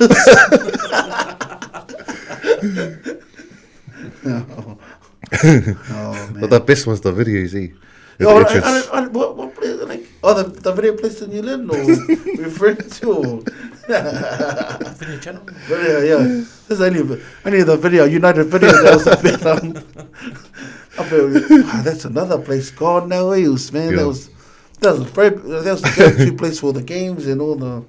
That culture was the best, Yeah, it was cool, man. Back being young, just finding out they were going to jump in the van and go to the video shop. Oh, man, that was the cool Everyone could get like 2 videos each or something. Yeah. When they started bringing their specials out, the 7-day higher ones, man. Now, I remember that was the cool. And then we went from VHS to the DVDs and that. And that was... Well, it was just... Did you have to visit the video store when you couldn't decide? Oh, bro, I used to... take the longest. Yeah. I remember... And your dad gets angry because it's taking ages. And then you end up picking a movie you've seen 5 times already. Because, you know, if you don't want to... The thing is, you don't want to take a movie and it sucks. Because you're like, oh, man, I could have just watched, you know, like Indiana Jones again or something like that, you know. And you know you watched it 5 times because when you take it to the counter, the lady at the counter says, oh, do you know you watched this 5 times? Yeah. It's in the history. Oh, do you know that you owe $23 on the late fees? And that's when you go, oh, can I pay $5 now? Even $2? Yeah. Can I put $2? I've only got enough for that, but what? Oh, can I just put $1 on it? Oh, I can. Just make sure you pay the balance next time. Yeah. And then that lot ends up being just as late as the first lot. And then you realise like your bills gone too high, and then you just go sign up at the next video store. Right. That's how I ended up at Video Easy Mount Albert. I just progressed. You know what I mean? I went from then end up Henderson, Video Easy. Then flip, man. Then got up to KD and Newland, and I was Once I hit Video Easy opposite of Yummies, I went, man, that was like, I've got a problem. Getting more further and further out. I'm getting further and further. I'm paying more for the cast than I am for the videos, for the DVDs, man. You know? But nah, those are the days, man. You know, that's like why we have that other podcast, the Late Movies one. Yeah. We always talk about all the old school movies. Oh, yeah, that's cool. We always like to think of those days, you know. We start the tournament things. Yeah. I think what was the last movie we done? The Warriors, Was the Warriors? Warriors, yeah. No, Big Trouble in Little China. No, Big Trouble in Little China. Oh, yeah. We done that. Yeah, man. It's funny because those are the ones like you. It gives you a good reason to watch those old movies again. But then you watch them and you go, this isn't as good as I remember it. That was one of them. I think those kind of ones you just leave it in your memory. They watch it again. Yeah, because those ones, so you got to watch it, and they watch it. And bro, that movie sucks. What? And then you watch it. It doesn't. I remember I was trying to do that to Drunken Master not long ago. Yeah. Because that's on Netflix, Yeah. I remember that way better than. Yeah, harder. Well, we tried to. So our next movie was going to be Marked for Death. Steven Seagal, and bro, we all watched it, but we didn't want to say it. Like, no, that sucked. It was bad, bro. I was watching it. I was going that and American Ninja. Oh yeah. When I watched it again, I thought this is tough, man. I thought Joe moved better, but I think after you watch Ip Man and all this kind of movies, and you watch that, oh man, you just think it's like They've got made out of cardboard or something. So. But you realise all the different sound effects is he? Oh yeah. How loud they made it is. But if you watch a Bruce Lee movie, it's me. Still holds up. The Bruce Lee movies still hold up. You know? Yeah. Compared to American Ninja. Like, what the hell is this? Well, even you go back further, watch a Bruce Lee movie. Yeah. It's me. I watched The Way of the Dragon the other couple of weeks ago. Yeah. That's the one with Chuck Norris at the Coliseum. Oh yeah, at the end. And bro, that whole, you know how we were talking about a whole like telling a story. That's it's about 10 minutes long, bro. And they only fight for about 4 minutes of it. But a lot of it's them getting like there's the bit when they start stretching before that, and you're like, so this is a real fight, you know? Because Bruce Lee said to you, I'll let you stretch, I'll stretch. You know? We're gonna give 100%. You know? I don't want any excuses. Sorry, my hamstring because it was tight in that, you know. And he's doing the stretching, and he does the clicking. Chuck Norris is doing the clicking that, and I was going, I don't remember this bit because I always only remember the fight. But then you think, wow, what a well-made story because. The build up to it, man. And then there's a cat. There's this little cat comes in, and you go like, hey, and they stop for the cat to walk past, and they're like, oh, this guy's the honor. Honor. Yeah. Well, remember at the end, he puts, after Bruce Lee checks him out, he puts his gi over him, over Chuck Norris, like a sign of respect, you know, because like in the fight, Chuck Norris is kicking Bruce Lee's ass until Bruce Lee makes. Like he stops and makes the adjustment, and then like Chuck Norris gets a bit cocky, and then Bruce Lee starts landing, starts doing the moving around, and the music comes in, and I was like, oh, that's right. This is where every other kung fu movie from going on. That's where it came from. That kind of stuff, you know. Gee, man. That's the cool thing about all those old school movies, and then you watch American Ninja, like. They probably didn't watch that fighter. They didn't watch The Way of the Dragon. They didn't learn from them. That's right. They just copy their stuff. They didn't do their homework, man. I just want to say, man, you did a good job breaking down that fight scene. I hope people go watch it again. Yeah, that's right. I hope you go and watch the scene, and you're gonna see, especially the bit when he gets and he rips off and appreciate all those little details. Thank you. Sir. I forgot about the cat too. Yeah, you know. And the hair. And he rips the hair and he blows it in. But you think. But then you go, sorry, Chuck Norris is a hairy man. Bro. He's like an animal. We're animal maros. Bro, that's what I thought when I saw it. It's like he's got a rug on or something. You know that kind of stuff. You think that the special effects people came in here on her, me. You know what I mean? So make it look, but it's just natural. That's why when I see like all the Chuck Norris movies after, the man's clean shaven. The man must have just said it before they he must have just start shave shit. Yeah, action. Nah, but man, I still love Van Damme, dude. Yeah, He's still number one to me. Yeah, man. We done Bloodsport. Yeah, I saw that. Yeah, man, and that's. Did you see any other movies of? Got to do Kickboxer. Yeah, well, I think Kickboxer is better to me. Kickboxer is better. That's the most iconic one. Was Kickboxer. Yeah, well, that's because it's got certain scenes. You know, it's got his brother when he took Bull. Just the elbow in the back. But that guy, if you think about all his movies, it's always the same concept, Yeah. He gets close to someone, like it's his brother or friend, and then that guy gets killed or beaten up by the bad guy. Yeah. And then the whole movie he's training to pay him back in. No. There must be just as you know, when they try and sell it to him, okay, this is what's going to happen, and it's like this, yeah, I've never heard that before. Oh, you've only done it about 40 times, you basket boy. Man, you know, one thing I got from doing Bloodsport was the soundtrack, Yeah. That soundtrack when it came back. I mean, when we did our research for the podcast, man, that soundtrack, I put it on the episode at the end. But then I'll just have it in my car, just playing, like, you know, on my list.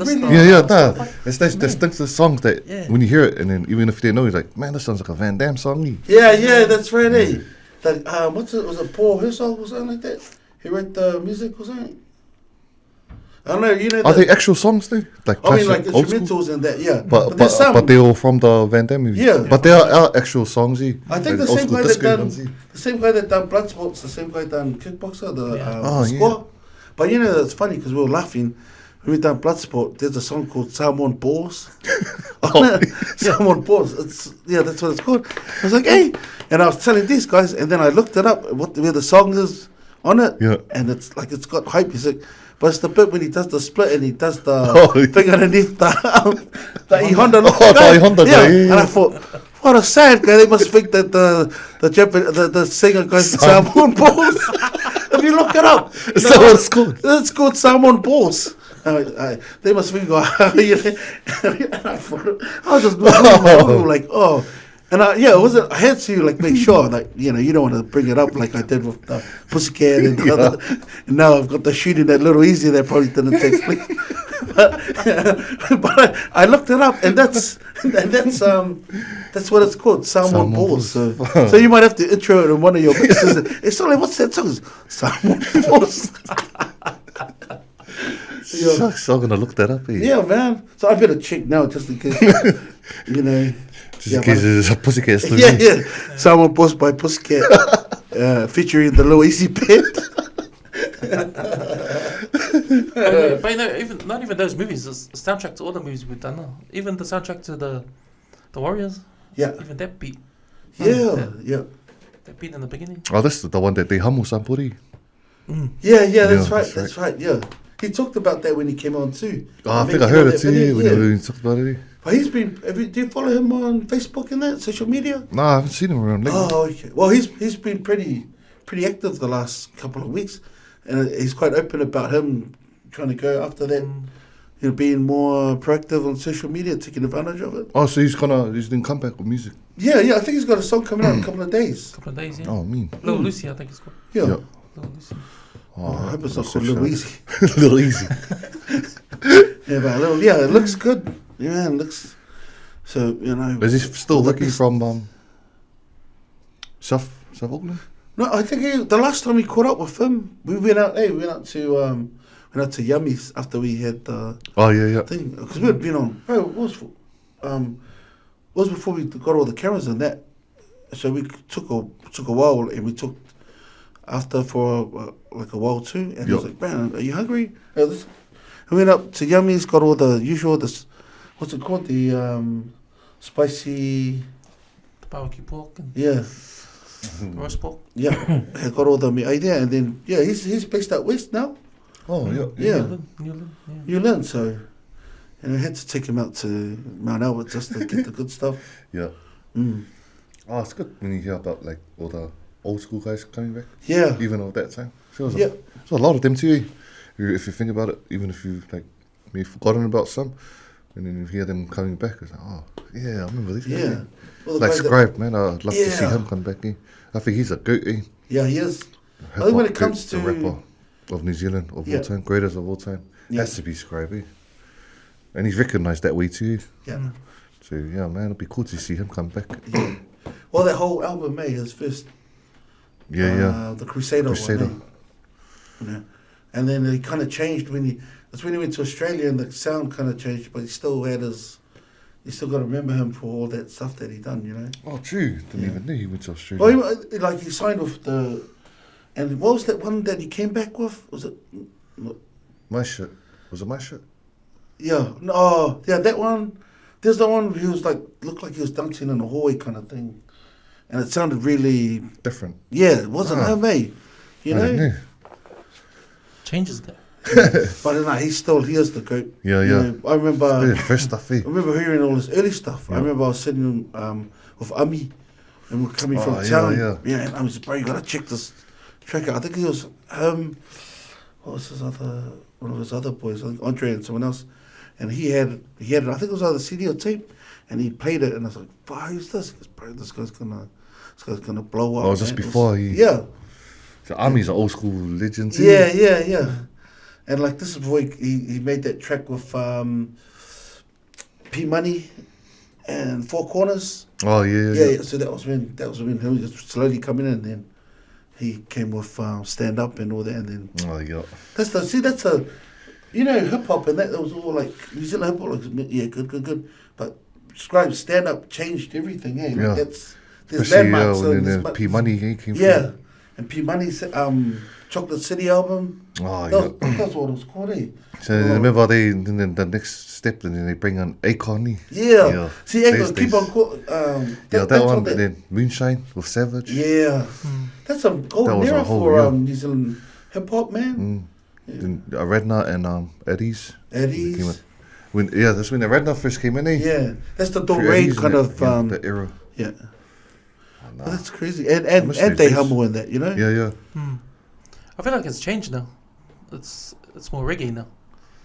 New Zealand music. Do you think New Zealand?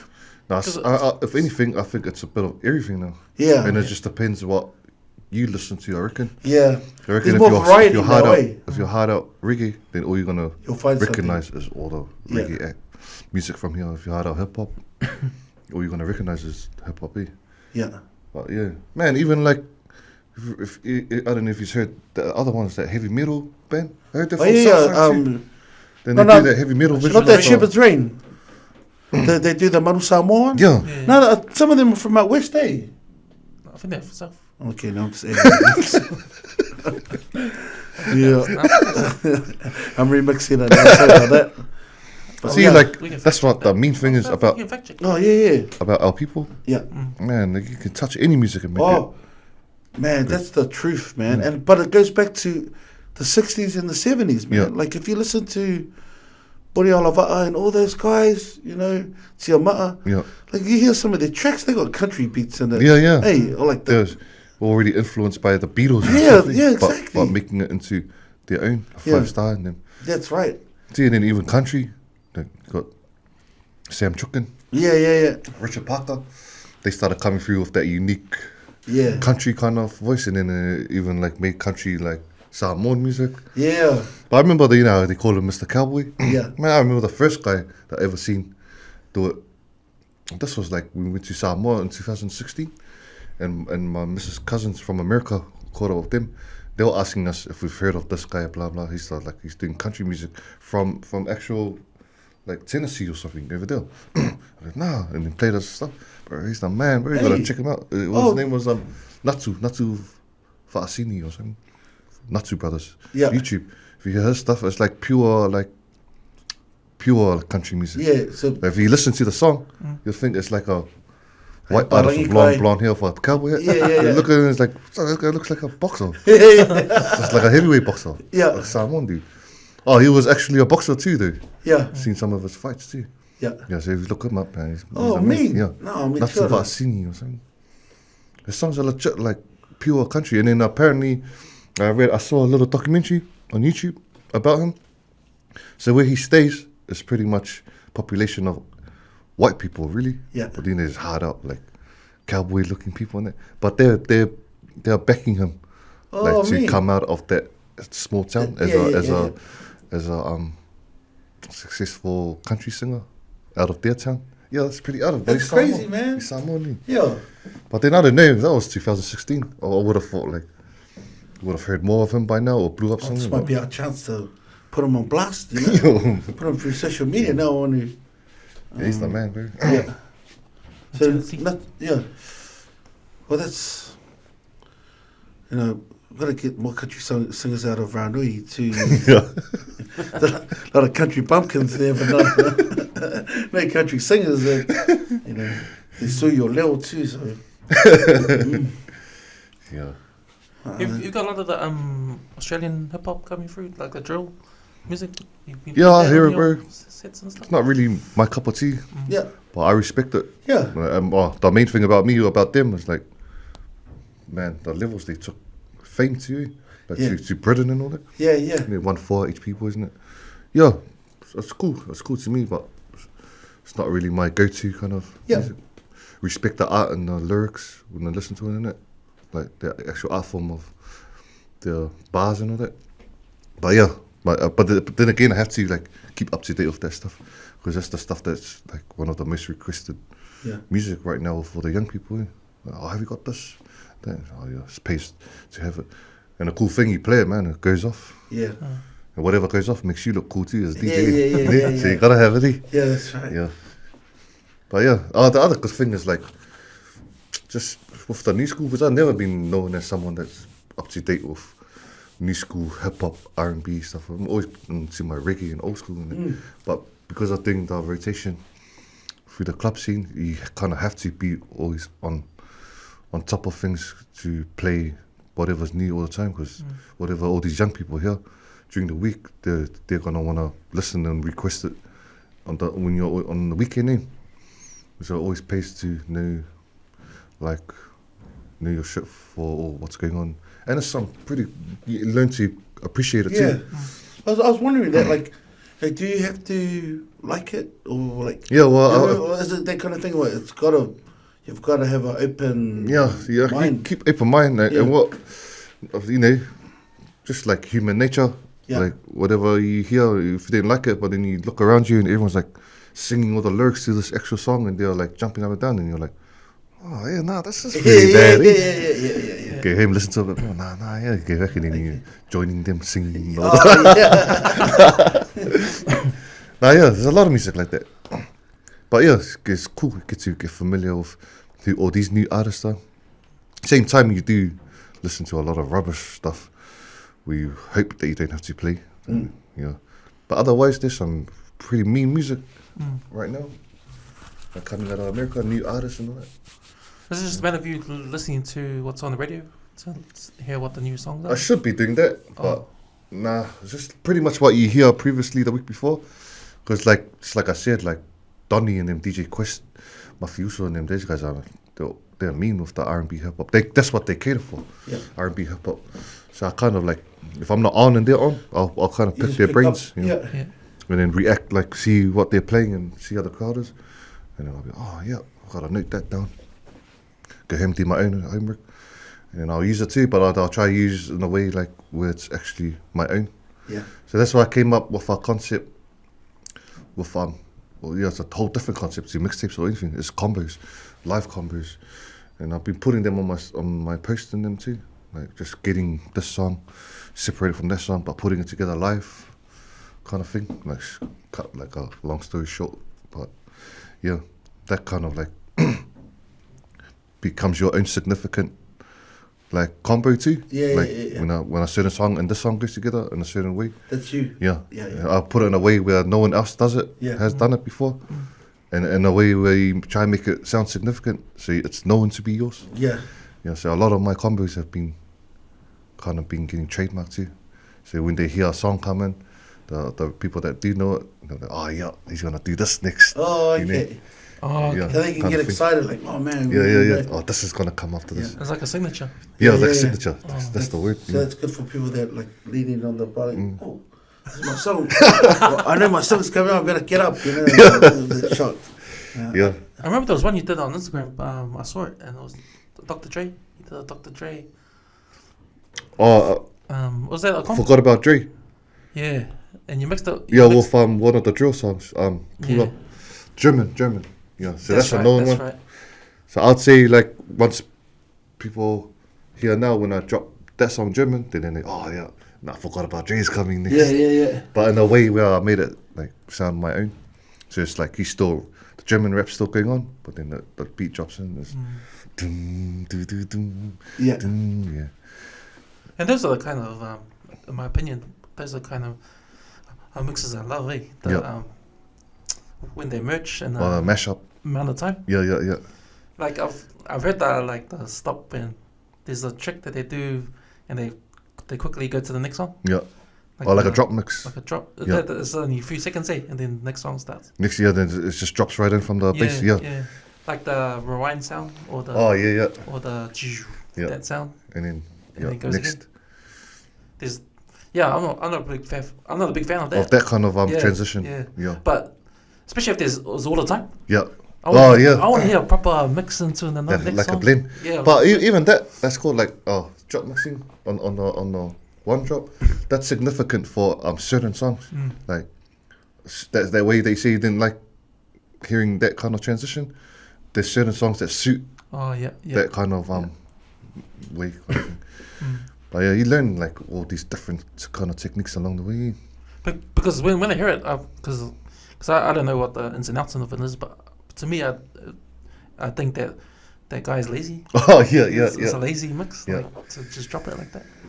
Oh, yeah, it comes down to if you hear it and but somehow it sounded clean, like, and then that's probably the way he's always practiced it. That's just the way it sounds. But I'll say, like, for instance, they suit significant songs, like when you just stop something and then you just drop something else. Say, like, song that's got an epic, I don't know, the epic instrumental or something, straight from the drop. Intro. Yeah. Say, like a song like Lean Back. You know, is it Fat Joe? Yeah. Lean Back. You know how it goes, starts with that orchestra build up. Yeah. Kind of pipes people up, and when it drops, songs like that. Those are the songs that deserve to get dropped straight from that. Yeah. Because once you hear that first couple of keys, you go, yeah. Oh, yeah, it's about to go down. Let's go get some shots now. Yeah. And that's when Cameron starts leaning back. Hey, Sully, you're standing at the back. Hey, so you're right.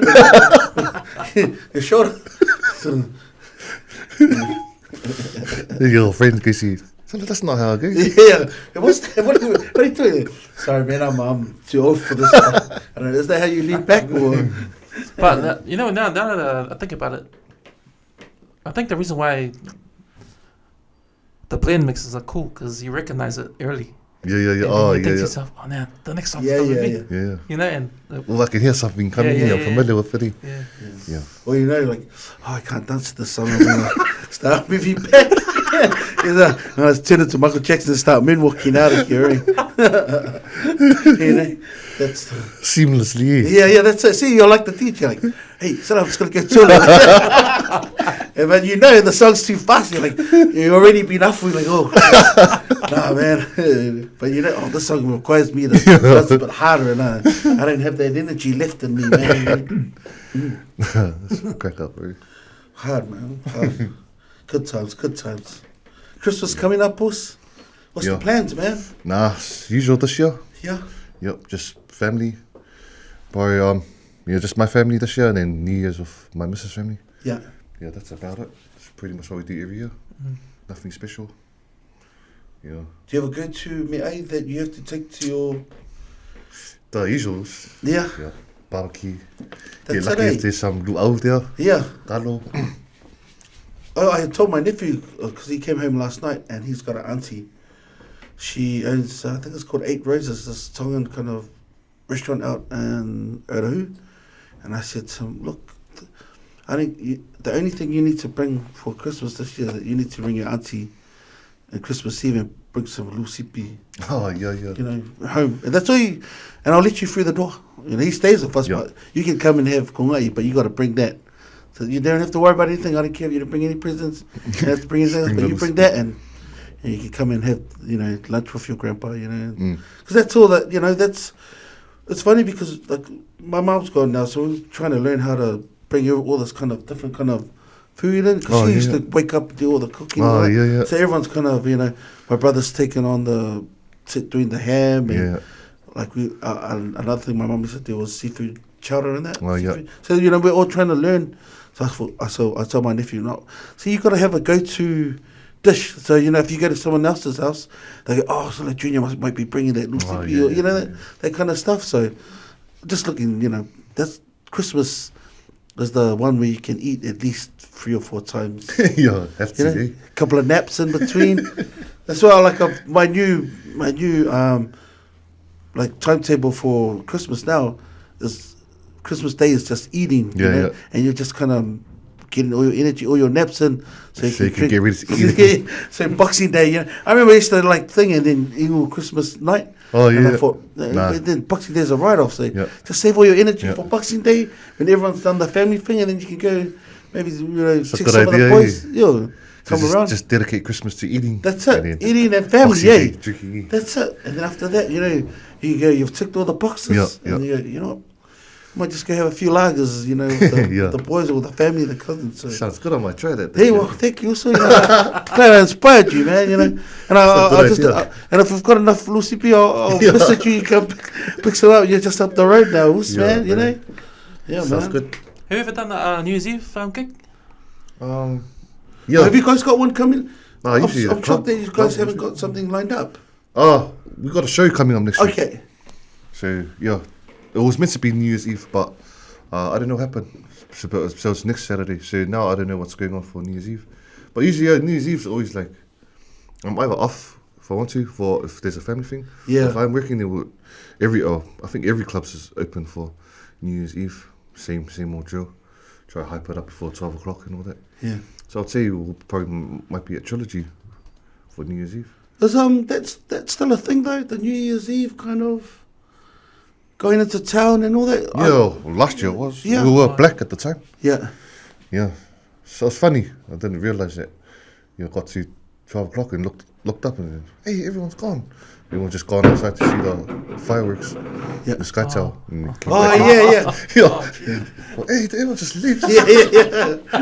Must be playing the wrong music. I told you not to play that song. Oh, sorry, man. But yeah, I remember I watched the light show from our work. Yeah. So like at the back of our work, there's I'm telling everyone the spot. But there's a thing you can see over the water over Point Chev and that. Yeah. And man, just the fireworks and all that. That's you can see it from anywhere. So I don't really. Oh, so you really got a view. Yeah. But I mean, like I know that after the light show, after the fireworks, it's funny because you saw the fireworks and like there were a few people there. Like, oh man, that's amazing, and you just see all like because there's no one on the motorway. Because that's why we enjoyed it more because there's no cars going past. And as soon as the firework display finished, so you just see this big row of just cars going rushing back home. So it's kind of like I think that's the new buzz now. Everyone just goes into town, enjoys the show, and then they just leave. Come back. Man, I remember when there wasn't a liquor ban. Yeah. And you're allowed to drink on the street. Yeah. Those were the best days, eh? The countdown at the Outkast Square. Yeah. Then everyone's just bring their box of beers to the Outkast Square for the countdown. Forget about those days. Yeah, when everything was all right, eh? Yeah. Now I have to like carry my beer in a brown bottle. A brown paper bag now.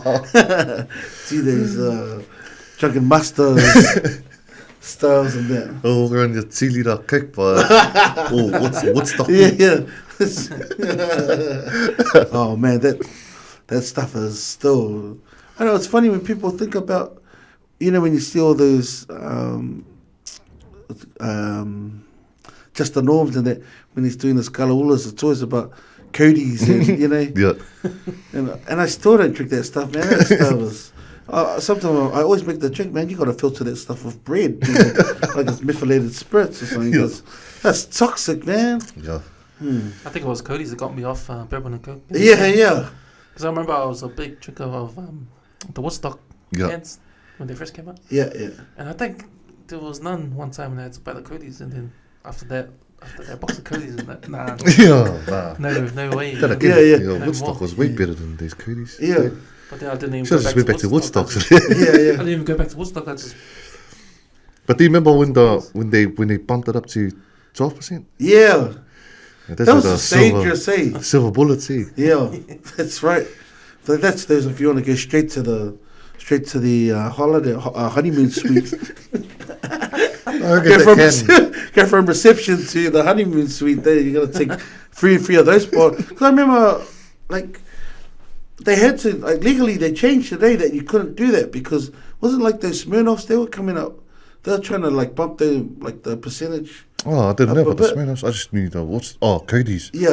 Yeah, when they done that, I was like, bro. And then it decreased down to 10. Yeah. The blue cans. Yeah. Then 8, now 7. That's so.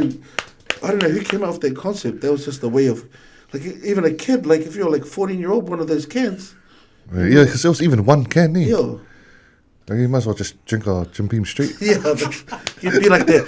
It's like me and my nephew and my brother were talking the other day, and we were laughing about that guy that sculls that that bottle of bourbon or something, and all he's suddenly the other man. And the one that always doing this gangster side thing. Next man, the man go in the front, and the girl slapping. Hey, Sully. I was like, yeah, I don't want to be that guy, Hey, I didn't know how you could do that in the first place, eh? Bro. The whole, a 40 ounce. Yeah, that's it. And he was doing this gangster signs and that. And even when I watched it, this isn't going to end well, But sure enough, hey, the man's now a a social media celebrity. If you see that, that's him and that girl, like the one with the sisters having the shower with. Kiunga. Yeah, Kiunga. You know that. See her. I wanna while you're here, I wanna thank her for making my COVID-19 break bearable. Yeah. I just kept watching that. I just couldn't stop laughing. Hey, cause she carried me through. Yeah. You know, she became the COVID celebrity. Yeah. Hey, so I want to thank her wherever she is. All the other memes came out. Yeah, all the memes came out. That just blew up, eh? Yeah, and then when Justin Normstunner's UK card will fail, something, I went, you're the man, bro. That's, you know, it's funny because only soon, like, people will get that, eh? Like, people have watched those kind of, you know. So, shout out to Regan, he's the man, bro. Yeah, bro, that guy's the man. What? Mate, it was good catching up again, man. Always good. You know? Yeah, I think, so you're the second guest that we've had come back. We wanted to get you back in because we wanted to catch up with, see how you were after the lockdown. And always appreciate it. Always good vibe here. Even from the first time I came here, you know? Plus, we want to get you on video too. On YouTube. Yeah. But nah, man, thanks for coming in. You know, I never told you, but man, you know your first episode. Oh. It's the most views out of all. Oh, downloaded one, eh? Streamed. Most downloaded. Yes. Yeah.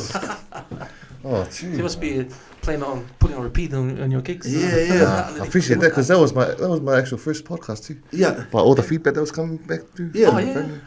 Everyone's just saying that, man. It was just a real mean feedback. Yeah. The whole thing was like really funny and everything. Yeah. It was that's why I didn't even realize a lot of people wanted to know my backstory because no one really knows about anything. They just know the mixes.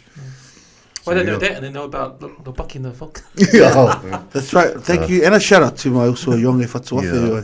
Just very much also. But thanks to you guys, man. I got to accomplish that. Like it was a bucket list thing for me too. So I appreciate that. It's cool because you know I've your second time around I've learned a lot too. Yeah. And one of the things I've learned from our talk is that I remember there was a saying like you know, when the struggle is real, then that's when the creativity comes out. Yeah. And when people struggle, they either like bow down and give up, or they think of ways to overcome. Yeah. And I think that's what I heard today about your story, how lockdown put you out of business. It was like a bit testing. But because of your you know, your resilience and you know what it's done to make you, because it's all about it's that I think it's that creativeness in you that the struggle came to you, and instead of you bowing down, you went ahead and did that thing with your music to sell it online with the emails. Like that is creative. Even when you did your merchandise, all your hard work you done before allowed you to have these things in place. Yeah, I appreciate that, boys. To make you come through, man, and you know. That's pretty cool, man. That's pretty cool. It's good to see another also from out west, man. Yeah. Blowing up and just showing, and it's good. Hopefully, people listen, and when people listen, they're gonna see that, you know, when one door closes, man, you know, like just being resilient. That's the awesome thing, man. So, thank you also, man. I appreciate that. You know, this Cameron was nice enough to buy us Burger King, so I'll make sure we dig into this as soon as the cameras go off. So. Yeah, what's either one of them? Kill me with the camera.